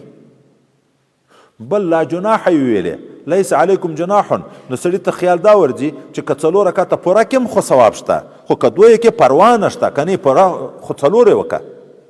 اوس دلته خپل مذهب په لحاظ ذکر کو. دغه قیدونه واقعي او اغلبي دي، احترازي نه دي. په هغه وخت کې غالبا سفر داسې و چې د خوف غالبا، او مسلمانانو ته په 2 رکعتو باندې په زړه کې بیا کرکه پیدا کېده چې خدای پاک به موږ ونیسي، ولې 4 رکعته لمونځ 2 رکعته کوو. نو الله تعالی ځکه داسې تعبیر وکړ، نه ډارېږئ مه دې ګناه نه، که ډار وکړئ قصر وکړئ. اما حکم دا ده چې یو وارې سفر و، موده د سفر څومره ده؟ د په اصطلاح د کیلومتره عدد کړه نو تا ته مسافر ویل کېږي. د 8 کیلومتره مسافې چې نیت یې وکړو مسافر، که خوف وي که خوف نه وي تا ته روا ده چې ذاتي بالمونځ قصر کوي. روا نه در باندې لازم ده چې قصر وکړي، تخیر نشته په 4 په 2 کې، قصر واجب ده چې 2 وکړي. صحابي مبارک نه حضرت عمر فاروق رضی الله عنه نه یو شاګرد پوښتنه وکړه د دغه آیات متعلق چې خدای په قوی چې که چیرې تاسې په سفر تلئ څه ګناه نشته که 4 رکعتې لمونځ 2 رکعته وکئ، او هلته که ډار و، اوس خو ډار نشته او ګناه نشته چې 2 رکعتې کوي، نو که موږ 4 رکعته کوو څه تاوان ده؟ حضرت عمر صاحب ورته ما هم د دغې خبرې نه تعجب کوه. د حج په سفر کې د مکې معظمې د فتح خو 2 کاله وتلي وو، د 1 لک نه زیات مسلمانان هلته په حج کې شریکان وو. خوف و، امن زندگی وه. وایي ما نبي علیه السلام ته عرض وکړه چې ربي کریم خو د آیات نه خو داسې معلومیږي که ډار و بیا قصر کې پروا نشته. ده راته وویلې چې نه، دا د الله صدقه ده په تاسې باندې، فاقبلوا صدقة ربکم، د الله صدقه قبوله کوي. اوس 2 رکعته کوي. دلته اوس د احنافو مسلک ده چې 2 رکعته د خامخا 4 اجازه نشته، ولې یو صدقه ورته ویلې. صدقه چې مال وي چې زه دغه شی چاته صدقه کوم د هغه په ملک کې داخلیږي، اپراد ردیږي چې هغه وایي چې زه یې نه غواړم. مسکین یا هغه ملګری چې ته تحفه ورکوې مجبور د خامخا بې اخلي، د ده اختیار ده قبلوي که نه قبلوي. چې یو شی خو هغه ته په ملک کې ورکول کېږي، او تصدق بما لا تملیک فیه، چې مال نه وي چې چاته تصدق، دا په معنا د اسقاط معنا غاړې د خلاصې شوې. سړي د چا قتل کړی، اوس چې مخکې من قتل وویل، قریبان جګ شوه، دغه مړي ته د قاتل ته معافي وکړه، 100 روپۍ ورکړې. اوس قاتل ورته چې زه معافي نه قبلوم خامخا به ما قصاص کوي، قصاص کوی شي. اوس چې معافي یې وکړه لار ذاتي حق ساقط شو. دا خو هغه خپل حق ور ساقط کو، چې حق ساقط کو هغه خو په رد سره نه رد کېږي. د الله حق 4 رکعته لمونځ، دا 2 رکعته الله د تا ذمه په فارغه کړه، ساقط کړه، هغه بیرته نه ګرځي. یو دوم امر ده کې فقبلو، امر چې قرینه صارفه نه لري نو امر د وجوب دپاره وي. بل د ام المؤمنین حضرت عایشې رضی الله عنها نه روایت د موږ مسلک ده، هغه وی اول 4 رکعته لمونځ نه و، ټولو وختو کې 2 رکعته و، خو په سفر کې بیا خدای پاک هغه د سفر لمونځ په خپل حال پرېښی، دا نور لمونځونه یې 4 کړه، نو کل واجب 2 رکعته دي. اوس د سهار لمونځ 2 رکعته ده، سړی 4 رکعته کړی شي، خو کل واجب کل فرض هغه ده چې 2 رکعته به وي. اوس سفر د 8 کیلومتره مسافې نیت چې سړي وکړو، بیا 4 رکعتې لمونځ به 2 رکعته کړي. خو د څه وخت نه به شروع کوي؟ د خپل کلي د حدودو نه چې تیر شو. هر کله یو حد لري، دغه د کلي اخر پای ویاله ده، مثلا ویالې ته یا ایدره ده، ایدرې ته چې ورسېدو د دغه نه چې تیر شو بس اتې مسافر حکم ده. که کله یې ویني هم، که خپل وطن و کله یې ویني هم، خو چې د کلي د حدودو نه تیر شو ذاتې وخت لمانځه پر هغه دستي بیک. حضرت پیغمبر علیه الصلاة والسلام چې حرم شریف ته ځي، د ماسپښین لمونځ په مدینه منوره کې پوره کوي، د مازدیګر لمونځ ذوالحلیفه د مدینې منورې په حدودو کې ده، خو د کلي نه ووت، د ښار نه ووت، هلته بیا 2 رکعته وکړه. حضرت علي صاحب د خپل کلي دیوالونه ویني، خو 2 رکعته یې وکړه. د حدودو د کلي نه چې تیر شو مسافر، بیرته چې راغی چې حدودو د کلي ته داخل شو، خپل کور ته لا نه ده رسېدلی، مقیم.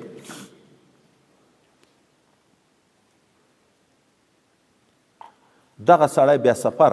که د راحت وي که د زحمت وي فرق نشته. که په موټر کې ځي 8 کیلومتره په 1 غنټه کې وي، خو مسافر ده. په جهاز کې ځي د راحت ده، تکلیف مکلیف ذاتي نه غواړي. دغه په سفر کې مشقت وي، خدای پاک رحم وکړو، خدا امر باطنی ده. چاته په موټر کې شفقت وي، چاته په طیاره کې مشقت وي، چاته په پیاده تګ کې مشقت وي. دا سفر قایم مقام وګرځېدو چې نفس مسافر شوي، ذات شریعت تا ته روا کړو چې 2 رکعته وکړي. بیا په دغه سفر کې چې لاړې د خپل وطن نه 8 کیلومتره لرې لاړې، که 100 کیلومتره د 8 خو هغه کمه فاصله ده چې مسافر کېږي، د دغه نه کم مسافر نه ورته ویل کېږي. ته د سفر باندې د دغه مځکې نه روان شو مثلا کندهار ته، هلته د په کندهار کې 4 شپې 5 شپې کړي لمونځ به اوس څه کوې؟ پوره به کې او که قصر به کې؟ نه قصر به وي. زموږ مذهب دا ده چې 15 شپو نیت د اقامت په سفر کې چیرې وکړو، بیا بیرته به مقیم بلل کېږي، 4 رکعته به کې. خو د 15 شپو نه د چې کم نیت وکړو، بیا مسافر درته ویل کېږي. او که ته یو علاقې ته لاړې، په هغه علاقه کې د اراده دا وه چې سبا ته به بیرته ځم، سبا ته بیا کار پیدا شو پاتې شوې، بیا سبا ته به ځم، بیا په میاشتو میاشتو پاتې شوې، خو نیت نه ده کړی د اقامت. د 15 نه خو د شپې ډېرې شوې، خو نیت د اقامت نه ده کړی، نو تا ته مسافر ویل کېږي. هغه پوره قصر به نه کوي، د سفر لمونځ به کوي. خو نیت اقامت چې کېږي په یوه ښار کې کېږي، په 2 ښارو کې نه کېږي. په یو ښار کې نیت اقامت کېږي، په 2 ښارو کې نه کېږي. که یو سړی د لاړ د دغه مځکې نه یو علاقې ته خو کاروبار کوي چې په دغه ښار او په یغه ښار کې به زه خپل رختونه خرڅوم یا خپل چای خرڅوم، په یغه 2 ښارو په مابین کې لږ فاصله شته، کله شپه دلته کړې کله هلته کړې، په یوه ځای کې هم د 15 شپو پوره نیت نه وي، بیا مقیم نه بلل کېږي. په 2 ښارو کې نیت لکه پخوانیو کتابو د موږ چې ویلي دي چې سړی حرم شریف ته لاړ حج ته، اوس دغه سړی مینا ته یقیني وځي که نه وځي. اوس په مکه معظمه کې د 15 شپې یا 20 شپې مکملې متصلې نه راځي، په مابین کې وځي مینا ته، دا مقیم نه ده، ځکه مینا ځان ته ځای ده. خو دا چې په یوه ښار کې د ننې نیت اقامت، که په ښار کې د ننې بیا په دغه ځای کې شپه ده او په یغه ځای کې شپه ده، پروا نه لري. په یوه ښار کې د ننې چې نیت اقامت وشي، بیا ذاتي سړی هغه بلل کېږي، مقیم بلل کېږي چې اتصال د مسافو وي. ما اوس 2 پوښتنه نه ده کړې، زه چې راغلم دلته د دارالفتاء د رئیس مزاري صاحب او ډېر شیخان ناست وو، دوی په نورو شیانو وغږېده، ما ورته ویل یوه پوښتنه زه کم. دغه موږ ملایان چې د لرې ځای نه راغلو دلته کابل خو یې راته منتخب کړو چې په کابل کې به ته ترجمه کوې، خو په کابل کې څو ولسوالۍ دي؟ ښار ته ګوره د دغه طرف نه هلته باګرام ته رسېدلی، هلته چوک ارغندۍ ته رسېدلی، هلته چهاراسیا ته رسېدلی، په هر طرف باندې 7 ولسوالۍ که 2 ولسوالۍ د ننې که 14 ولسوالۍ د ننې په دغه مجموعه ښار کې دي. 7 ولسوالۍ 14 حوزې یادې کړې که څومره دي. دا اول مې دغه پوښتنه تر وکړه. مالې اوس دلته دی په دا نفس ښار ته راغی، په دغه ښار کې د 15 شپو نیت ده، دلته اوس مقیم بلل کېږي که نه؟ هغه خپل ځای ورته معلوم شي، ولسوالي چې ته به په باګرامیو کې کوې، ته یې په پلانکي ځای کې کوې. څه لږ اختلاف سره جوړ شو. په مینا چا قصه کابل ورته ویلې، اوس هم په مینا کې حکم دا ده چې سړی مقیم بلل کېږي، نیت اقامت کې صحیح کېږي، ځکه مکه معظمه او مینا سره شریک شوه، اوس آبادۍ سره متصلې شوې. بیا دوی ویلې سبا ته به موږ ولیکو در وبېلېږو، خو موږ خو ذاتې خپله ورغلي نه یې دی رالېږي نه 20 شپې شوې که 15 شپې شوې. به هر تقدیر دغه ځای چې اتصال وي، آبادۍ سره شریک وي، مجموعې ته اعتبار ورکول کېږي. نبی علیه الصلاة والسلام د مسجد نبوي مبارک و د نبی کریم صلی الله علیه وسلم په خپل وخت کې آخري وخت کې 100 په 100 غزو کې لوی شوی و. په یخ کې چې لمونځ څومره ثواب لري. بیا یې څه ویلې که دغه مسجد تر یمنه پورې لوی شي د ما مسجد ورته ویلی کېږي. حدیث شته که نه شته؟ که تر یمنه لوی شیم خو د دغه سره متصل شو که نه بیا د ما جماعت ورته ویل کېږي چې اتصال راغی ټولو بیا یو حکم ده. نو لحاظه چې خپل کلي هغه سر ته راګډ شوې کور دې په بل سر کې ده خو چې خپل کلي حدودو ته د خپل علاقې حدودو ته راګډ شي بس بیا مقیم درته ویل کېږي.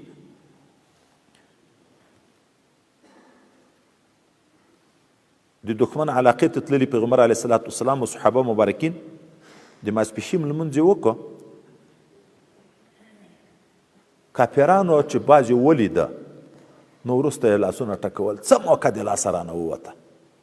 دوی ټول په لمانځه ولاړو اسلحې یې ایښې په مځکې که موږ حمله په کړې وای ټول په یوه ځای ختم کړي وو. اول بیا ورته وویلې وایي داسې لمونځ دی ته را روان ده چې تر ځان او تر اولاد په دی ډېر ګران ده چې د مازدیګر لمونځ ده مازدیګر به حمله په وکړو. دوی چې دا فیصله وکړه چې دوی په لمانځه ودرېږي مسلمانان موږ به حمله په وکړو. الله تعالی دستي جبرائیل علیه السلام راولېږو د صلات خوف حکم نازل کړ چې د دښمن په مقابل کې وي ډار د دې ده چې حمله در باندې وکړي نو داسې وکړه لمونځ هم مه پرېږده خو جهاد هم مه پرېږده. ګورې دواړه عبادت یو بل به نه سره پرېږدي چې امکان وي دواړه باندې به عمل وي. دغه مجاهدین دوه ډلې که د یوې ډلې ته یو رکعت امامت وکړه انور د هلته د سرحد باندې په هغه پوله باندې خط باندې وي چې د دښمن مخه ونیسي. دغه یوې ډلې یو رکعت در سره وکړه دا به په مابین د لمانځه کې ذاتې روان شي غږیږي دې نه په مابین د لمانځه کې دې ورشي هغه خط ته چې هغه کوم مجاهدین هلته دي هغه دې راشي دلته هغه به او دوم رکعت درپسې وکړي. خو د دغه یوې ډلې یو رکعت شو د پیغمبر علیه السلام سره د دا بلې ډلې یو رکعت شو د پیغمبر علیه السلام سره. پیغمبر علیه السلام سلام وګرځول لمونځ یې پوره شو خو د سفر حال د 2 رکعته لمونځ ده. دغه یوه ډله به هم جګه شي خپل یو رکعت لمونځ به پوره کړي بله ډله به هم بیا جګه شي دغه کې بیا 2 قله قول دي چې یا دا به ورشي هلته هغه به راشي دلته چې لمونځ هم په یوه ځای باندې مکمل کړي. څوک دا دلته هلته تقریبا 23 کڅوړ طریقې ټولې رانقل شوي دي. دا د صلات خوف طریقه ورښوه. مازدیګر صلات خوف شو. اوس صلات خوف شته که نه اوس وخت کې شته که نه څوک یې چې نه ځکه هلته پیغمبر علیه الصلاة والسلام ته خطاب ده و اذا کنت فیهم ځکه د هر سړي زړه دا غوښت چې زه په پیغمبر علیه السلام سره لمونځ وکړم. د پیغمبر علیه السلام لمونځ یقیني قبول ده چې زه لمونځ پسې وکړم خو د امام قبلیږي. نو صحابه دا نه غوښته چې زه د ده د جمع نه محروم شم او چې نیمه جمع ونیسم حکم د هغه ثواب چې یو جز امام ته ور شریک شم په تحیاتو ورسره شریک شم د هغې جمع ثواب خدای پاک ته درکوي. اوس خو هغه نشته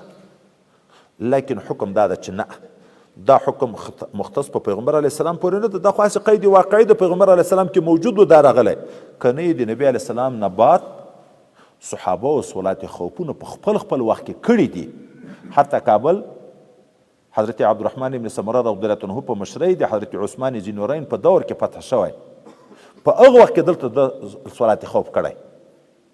نو که منسوخ بیا خو صحابه نه کوه نو اوس هم جایز ده. اوس د موږ د موجوده فقها بیا دا وایي چې نن سبا ښه خبره دا ده چې علم کمزوری ده په مابین د لمانځه کې تاګ راتاګ بیا خوله نه درېږي چې موږ سلام وګرځو دستي بیا په مابین کې وره د فرض و سنتو په منځ کې غږیږو که نه غږیږو چې بیا خاص کر د هغه جومات نه روان شو د باندې دستي بیا غږېدا وي بیا خو لمونځ خرابېږي چې په مابین کې وغږیږي. نن سبا فقها دا وایي بهتره دا ده چې مجاهدین 2 ډلې شي هره ډلې ځان ته امام معلوم کړي. موږ به یو وارې جمع وکړو تاسې هلته بیا به موږ لاړ شو هلته مورچو ته تاسې به جمع وکئ نو هغه جمع به مستقله شي هغه به مستقله شي. خو که اوس هم په دا مجاهدینو کې یو داسې عالم ده چې ډېر متقي و پرهیزګاره ده په متقي عالم سې لمونځ دا داسې ده لکه په نبي علیه السلام سې لمونځ هغه زر قبلیږي. مجاهدینو جنجال اوس هم کوو چې زه په دغه امام سې لمونځ کوم بل ویلې زه اوس هم روا ده چې صلات خوف وکړي. خو که داسې چې جنجال و شی نه جوړېدو بهتره دا ده چې هغه تګ و راتګ په مابین کې علم کمزوری دی په خلکو کې 2 ډلې دې جوړې کړي 2 دې ورته ملایان کړي. ګورئ جمع خو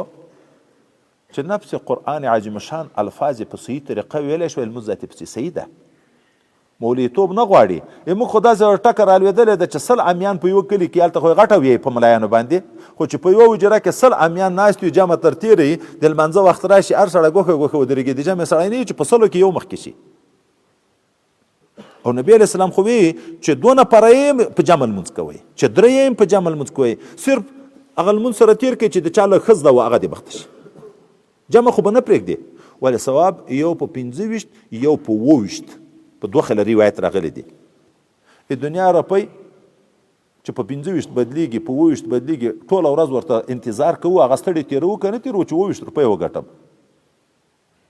او جمع بیا پروا نه هر یو سړی ځان ځان ته ودرې وخت لمانځه ده درځئ چې لمونځونه وکړو بس په ډېرو ځایو کې د دښتو کې کورونه یې جومات لري ملا نه لري یوه روژه بله روژه ملا نیسي تراویح خپله کړی نشي پکې خطا کېږي تیز یې زده نه نو هغه تیزو دپاره ملا نیسي نور هغه فرض منځونه چې 5 وخته دي د هغو دپاره د جمع پروا نشته ما لیدلي دي داسې جومات ته زه ورغلی یم ښه لوکس جوړ ماربل یې ښیب کې لګېدلي ښه ښایسته جوړ لکه حجره د بازار نه راځي جومات ته په مجلسونه دي تر ماښامه ماښام د لمانځه وخت شي هر یو ګوښه ښه ودرېږي په لمانځه بس تراوته بیا تراوت هم چټک ملا تراویح خو را روانې دي خو حافظانو دغه غټه ذمهواري ده لمونځ ټوکې نه دي عوام په ده خوشحاله دي موږ امام ډېر تکړه ده په 15 منټه کې ټول مونځ خلاصي په 20 منټه 25 منټه کې تراویح ویتر فارض ټول خلاصي دیم بریتونه ته وایي چې زه خو دومره تکړه یم چې ټول خلاصوم دغته نه ده خبر چې خدای پاک په جهنم کې څومره سوځي چا راته وویل په یوه شپه باندې یو ځای کې ختم وشو په یوه شپه وای صرف الحمد ټکی یم صحیح کوی شوی ولا ضالین ټکی یم صحیح کوی شوی نور هم په ټولو تراوو کې بل ټکی نه ده صحیح کړی خو خوشحاله دي موږ تراوه و که ختم هم وکړو پاتې و کاروبار و خو په یوه شپه باندې 28 په شپه که 29 په شپه ټوله تراویح ختم وکړو په 3 شپو کې ختم ده په 5 شپو کې ختم ده په 7 شپو کې ختم ده په 10 شپو کې ختم ده بیا حافظانو د تجارت ذریعه ګرځولې ده دلته ختم وکړه بیا لاشه بل کلي ته څو ځایه لکه کوچیانو ملایي بالښت په یوه کلي کې کېږدي بستره توشکه په بل کلي کې په یوه وار باندې 15 ملایي کوي یا هم بل ملا نه نیسي وایي بالښت شته راځي یو تراویح ته یوه ورځ خو به راشي دی هم داسې 15 ځایه ټیکي ونیسي قرآن د تجارت شی نه ده دا د الله تعالی کلام ده لمونځ معراج د مؤمن ده په لمانځه کې تلیوار نه ده په کار چې غږېږي د خدای پاک سره او خبر دې نه صحیح کېږي چې څه ویایې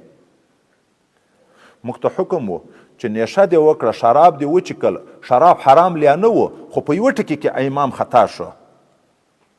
لا اعبدو په ځای اعبدو ویلې خدای پاک دستي آیات نازل کړو که نه داسې وخت کې بیخي چې لمانځه ته ځې شراب مه چکه چې بیا په لمانځه نه پوهېږي چې څه دې ویلې موږ ته حدیث کې راځي که نه چې خوب درغی په نه پوهېدې چې زه اوس څه ویایم نور ذات لمونځ پرېږده ویده شه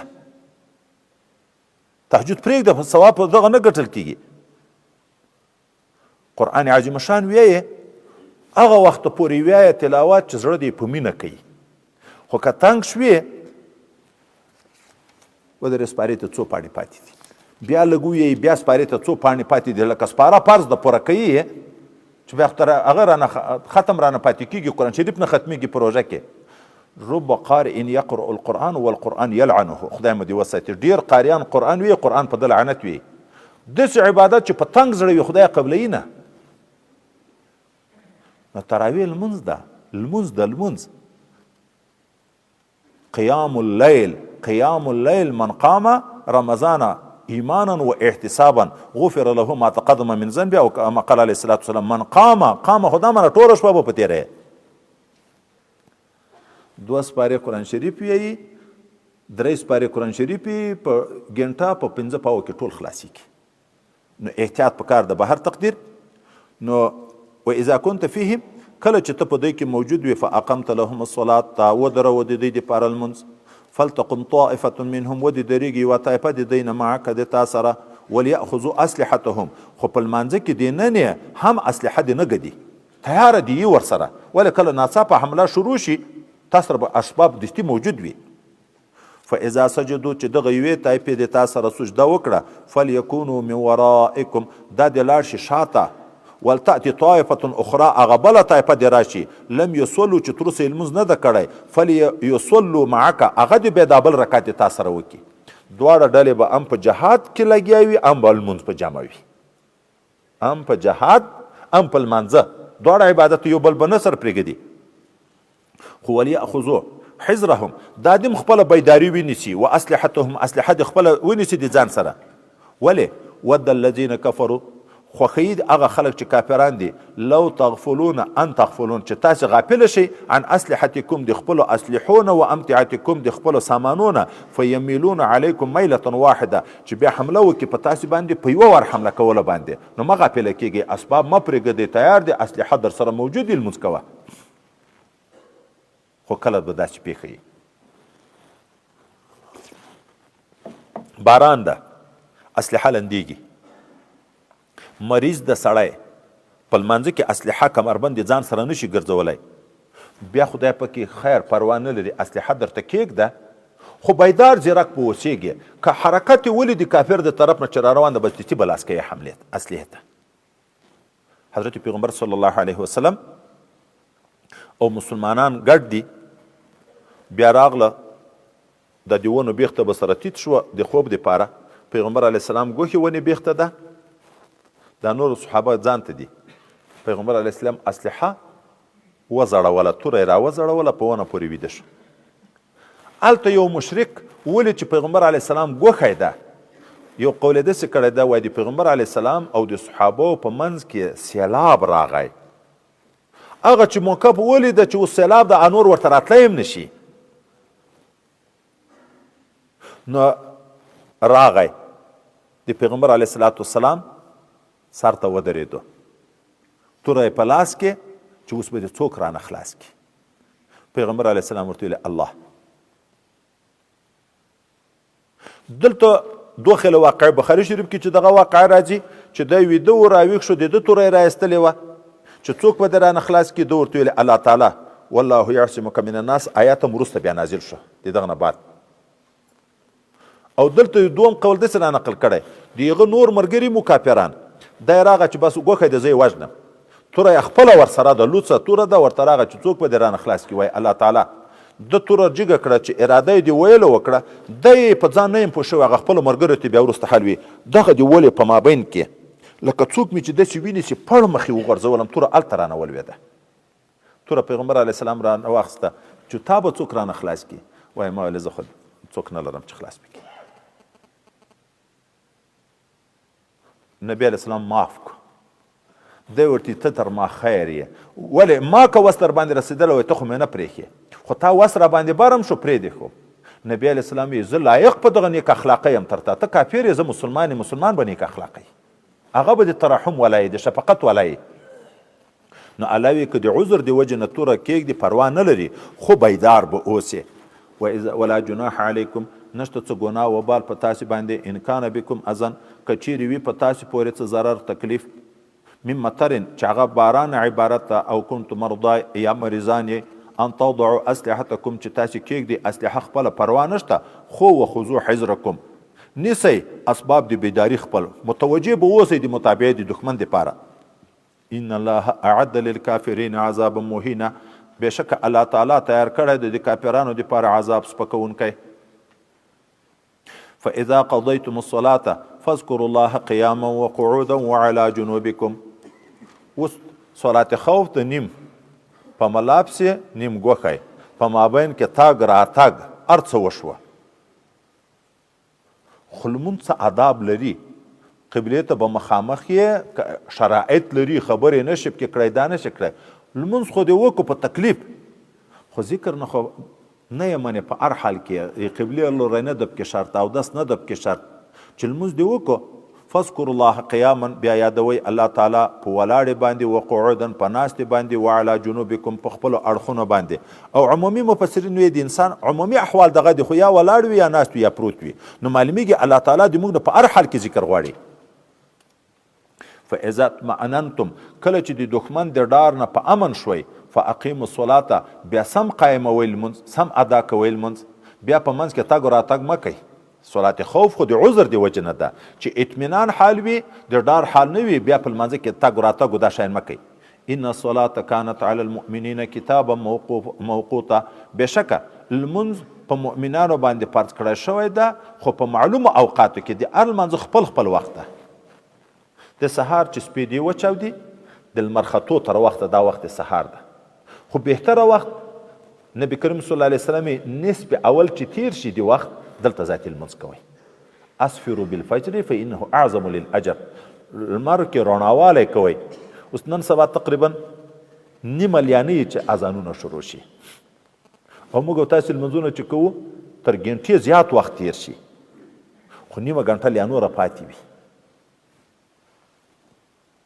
تر لمر ختو پورې نیمه ګنټه لا نوره پاتې بهترینه وخت دا ده چې سړی لمونځ په داسې وخت کې وکړي چې سلام وګرځئ تقریبا نیمه ګنټه لا لمر ختو ته پاتې وي ولې وایي که د لمانځه په اخر کې سړي ته جنابت ور په یاد شو چې ما خو احتلام شوی غسل مې نه ده کړی چې دی بیرته لاړ شي غسل هم وکړي خو لمونځ نه شي تر قضا بیرته راشي لمونځ وکړي که دومره یې وځنډوې لکه موږ په بعضې کلیوالي زندگی کې چې سلام ګرځئ لمر ته به ګورې چې راوخوت که نه راوخوت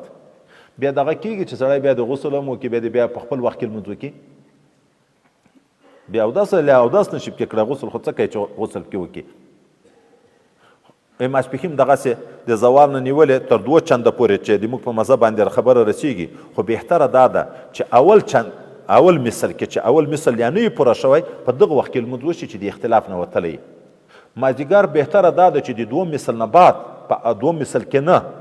چې د اختلاف نه خبره وځي د 2 مثل نه بعد خو وخت مکروه ته به نه رسې چې هلته لمر داسې کمزوری شي چې ورته ګورې سترګې دې نه په برېښي په دغه وخت کې به لمونځ کوې د ماسپښین ماښام وخت مستحب د ټولو مذهبو دا د تعجیل چې څنګه لمر ولوېد ډوب شو شپه داخله شوه ذاتي به لمونځ کوې الماخستن وخت مستحب طریقه دا ده چې 3 حصه د شپې تیره شوه چې په یوه حساب باندې 2.5 غنټې په یوه حساب باندې پاو کم 2 غنټې وخت تیر شو په مابین کې ځکه نبی علیه السلام به د ماخستن لمونځ په داسې وخت کې کوو چې د 3مې ورځې سپوږمۍ به لوېده او یوه ورځ سپوږمۍ بلې ورځې پورې 50 منټه شاته کیږي نو که د اولې ورځې د لمر لوېدو سره سپوږمۍ هم لوېدلې وه دا 3مې ورځې خو بیا 2 منټه راځي نو څه کم پاو کم 2 غنټه تقریبا 3 منټه کم پاو کم 2 منټه راځي خو که د اولې میاشت 50 منټه شاته د لمر نه لوېدلې وه نو د 3مې ورځ خو بیا 153 منټه راځي نو ځکه تاخیر مستحب ده د الماخستن او وخت د داخل چې څنګه افق پټ شو حمرت و بیاض ختم شو ذات وقت الماخستن داخل ده ان الصلاة كانت على المؤمنين كتابا موقوتا ولا تهنوا في ابتغاء القوم ان تكونوا تعلمون فانهم يعلمون كما تعلمون وترجون من الله ما لا يرجون وكان الله عليما حكيما په یو قول باندې هغه حمراء الاسد چې د احد په 2 ورځ دا اوازه راغله چې بیرته کفار راځي په مسلمانانو حمله کوي پیغمبر علیه السلام اعلان وکړو چې هغه څوک به پسې وځي چې پرون په جهاد کې شریک وو زخمیان موږ وویلې نه لاس 11 ځای زخمیانو خو پسې ووته نو طبعا په تکلیف کې په سفر 8 میله سفر یې پسې وکړه هغه باندې خو خدای ډار ګډ کړ لاړ خو دا زخمونه دردونه د دغه دردونه چا لږ شکایت وکړه الله تعالی وی سره له زخمیتوبه بیا به هم سستیا د جهاد په کار کې نه کړي که تکلیف ده درته خو دوی ته هم دغسې تکلیف ده خو د دوی د دنیا د ګټو دپاره دا ټول تکلیفونه تېروي چې پاچاهي درنه وینیسي د ملک معدنیات ټول درنه یوسي د دغه دپاره خو ته خو د آخرت فکر هم لرې چې ثواب خدای پاک درکړي ثواب خو په قدر د تکلیف باندې ده چې څومره تکلیفونه ډاري دغومره به ثواب ډېر وي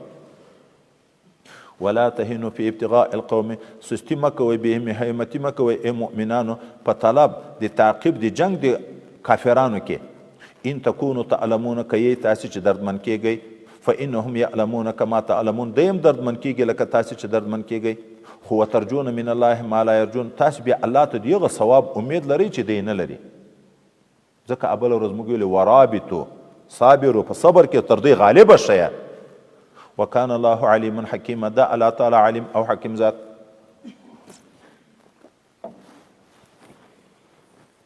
انا انزلنا الیک الکتاب بالحق لتحکم بین الناس بما اراک الله ولا تکن للخائنین خصیما. مدینه منوره کې یوه کورنۍ و بني ابیرق په نامه باندې 3 ورونه و، یو پکې منافق و خو ظاهره خو دعوه د اسلام درلوده. و مسکینان چې په کور کې نه و. هلته صحابي ده د کور مشر چې څوک دنیا ګټي د ځان دپاره په نفقه کې لږ امتیازي شی روا ده ورته، لکه موږ تاسو چې پریزانه ورته نو د غنمو وړه خو ډېر نه پیدا کېده، ټول کور ته به یې نه شوی اخیستی، د ځان دپاره یې خپله لږ څه غنم وړو اخیستي دي. بلاخانه ده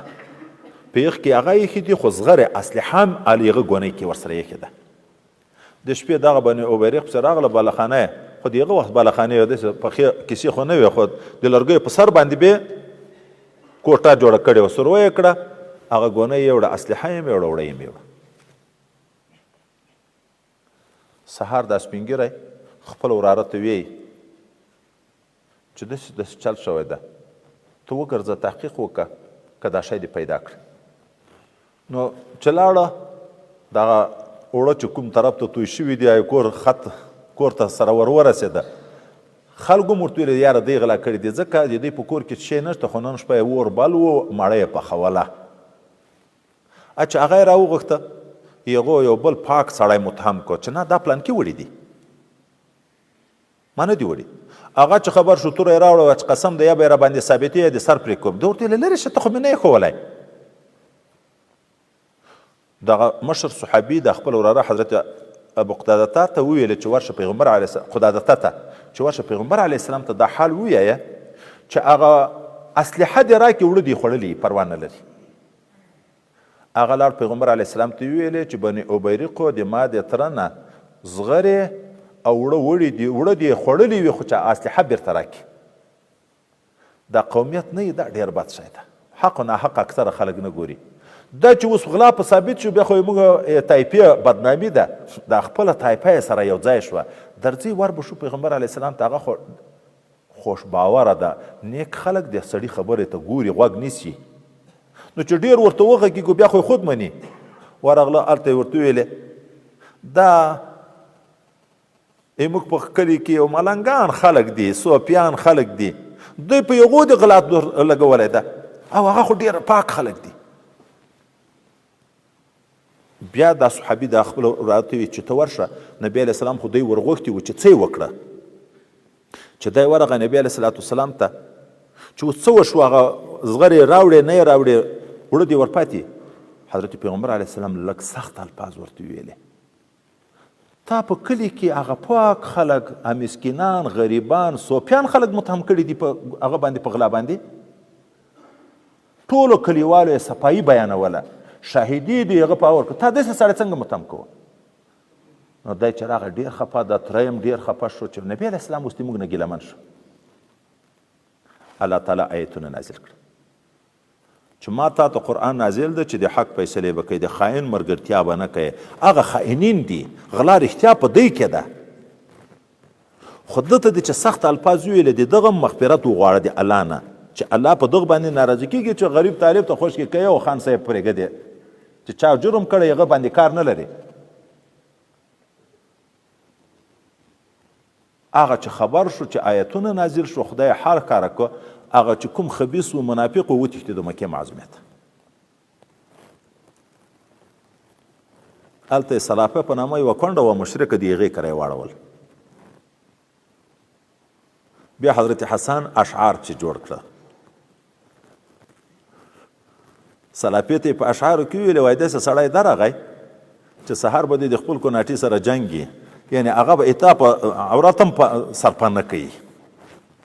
هغه به در سره منازعه کوي چې بدعملي در سره کړې ده که نه ده کړې. هغه اشعار چې ورسېد هغه د ده سامان ټول کوزې پاڼ ته واچو، وایي ښه تحفه دې راولېږله ماته، وځه دې ما دې کور نه. خو د غله لاس نه درېږي، هلته یې بیا غلا کوله، پردی کور یې مات کړو، په دیواله ورننوځي، پاسه نه دیوال پر راغی، هلته پکې مردار شو. الله تعالی اوس دغه حالت ذکر کوي انا انزلنا الیک الکتاب بېشکه موږ نازل کړی ده تا ته ای نبي علیه السلام قرآن عظیم شان بالحق په حق سره لتحکم بین الناس د دې دپاره چې ته حکم وکړې په مابین د خلکو کې بما اراک الله په هغه طریقه چې الله تعالی تا ته درښولی ده ولا تکن للخائنین خصیما ته مه کېږه د جانب د خیانتګرو نه جګړه کوونکی بېګناه ورته خوشکې مه که دا خو زباندرازه دي هسې چالاکي وکړه خو داسې مه که واستغفر الله د الله نه مغفرت وغواړه دا د سختو الفاظو چې دغه غریب ته دې وکړي ان الله کان غفور رحیم خدای په غفور او رحیم ذات ولا تجادل عن الذين يختانون انفسهم ته جګړه مه کوه د طرف د هغه کسانو نه چې خیانت کوي دي د خپلو ځانو سره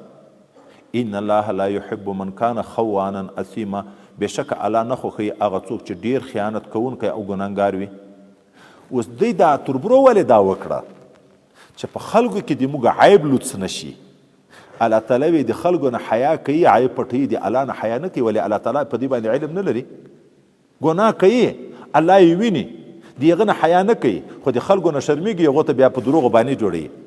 یستخفون من الناس دوی طلب د پټوالي کوي د خلکو نه پټوي دوی خپل ګناوې د خلکو نه ولا یستخفون من الله او نه پټوي دوی د الله تعالی نه یعنی شرمېږي د خلکو نه نه شرمېږي د الله تعالی نه وهو معهم او خدای په خو د دوی سره ده په اعتبار د علم سره هېڅ چیرې هم څوک د الله د علم نه نشي پټېدی اذ یبیتون ما لا یرضا من القول هغه وخت کې چې دوی تدبیرونه جوړوي په هغه څه چې الله یې نه خوښوي په دروغو تدبیرونه جوړوي چې خپل قریب خلاص کو وکان الله بما یعملون محیطا دا الله تعالی په هغه څه چې دوی عمل کوي احاطه کوونکی په علم او په قدرت سره د الله د علم او د قدرت نه څوک وتی نشي بیا اوس هغه تربرو ته خدای پاک وایي چې که نن تاسې د ده عیب پټ کو د نبي علیه السلام د وړاندې مو په دروغو دلایل وویلې په قیامت کې بیا د خدای پاک په حضور کې به دی څوک خلاص کړي ها انتم هؤلاء واورئ خبردار شئ تاسې ای هغه کسانو جادلتم عنهم چې تاسې جګړه کوئ د طرفه د دغه خاینینو نه فی الحیات دنیا په ژوند د دنیا کې فمن یجادل الله عنهم څوک به جګړه وکړي د دوی د طرف نه د الله تعالی سره یوم القیامت په ورځ قیامت امن یکون علیهم وکیلا یا به څوک یې د دوی ساتونکی د الله نه سوا بل څوک چې دوی د خدای د عذاب نه خلاص کړي اوس دوه خبرې دي سړی نه ګناه وشوه انسان ده الله وی که بیرته پښیمانه شي الله غفور رحیم ده خو داسې خو دې نه کوي چې ګناه یې وکړه بیا ګناه په بل چا پسې تپي بهتان هم یو وارې غلا وکړه بیا بل پاک سړی په متهم کو چې هغه پټه کړې ده دوچند شوې ګناه وې ومن یعمل سوءا هر څوک چې وکړي کومه ګناه چې ضرر یې بل ته رسیږي او یظلم نفسه یا په ځان ظلم وکړي دا هره ګناه په ځان ظلم ده خو عذاب ته یې برابرې ثم یستغفر الله بیا بیرته مغفرت وغواړي د الله تعالی نه یجد الله پیدا بکړي الله تعالی غفور الرحیم غفور او رحیم ذات حضرت پیغمبر علیه الصلاة والسلام څوک چې ګناه وکړي او د ګناه نه بعد بیرته پښیمانه شي او الله ته اقرار وکړي چې ای خدای پاکه ایمانه خو ګناه وشوه او بل څوک نه لرم چې ماته مغفرت وکړي ته غفور ذات یې چې ګناه یې بخي ته خو ماته ګناه یې وبخي وای الله تعالی ملائکو ته وی د ما بنده په دې پوه شو چې زه غفار یم زه ګناه یې بخم په ده قادر یم نو ماته یې رجوع وکړه تاسې شاهد اوسئ چې ما ګناه ورته معاف دي بیا په دغه ورځ کې بیا ګناه تر وشي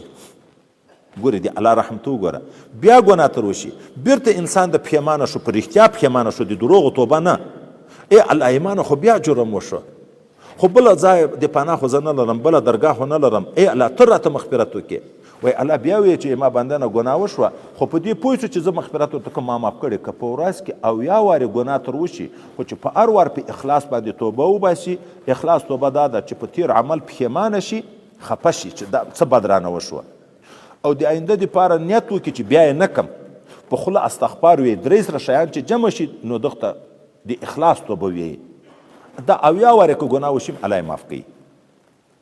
خو داسې نه خدای مو دې وساتي چې په خوله توبه وي خو په زړه کې اراده د پرېښو نه یي بیا الله تعالی وی دا په ما څومره دلاوره ده ولې زه د ده په زړه نه یم خبر په ما پسخند وي په خوله مې غلطي ومن یکسب اسما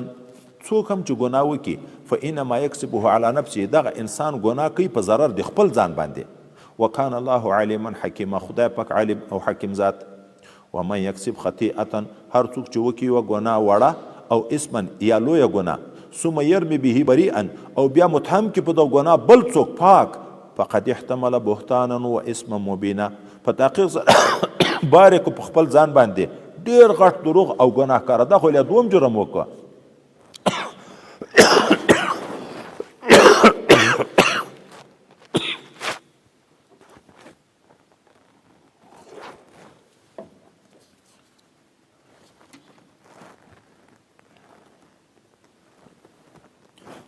لږ پاتې ده که ډېر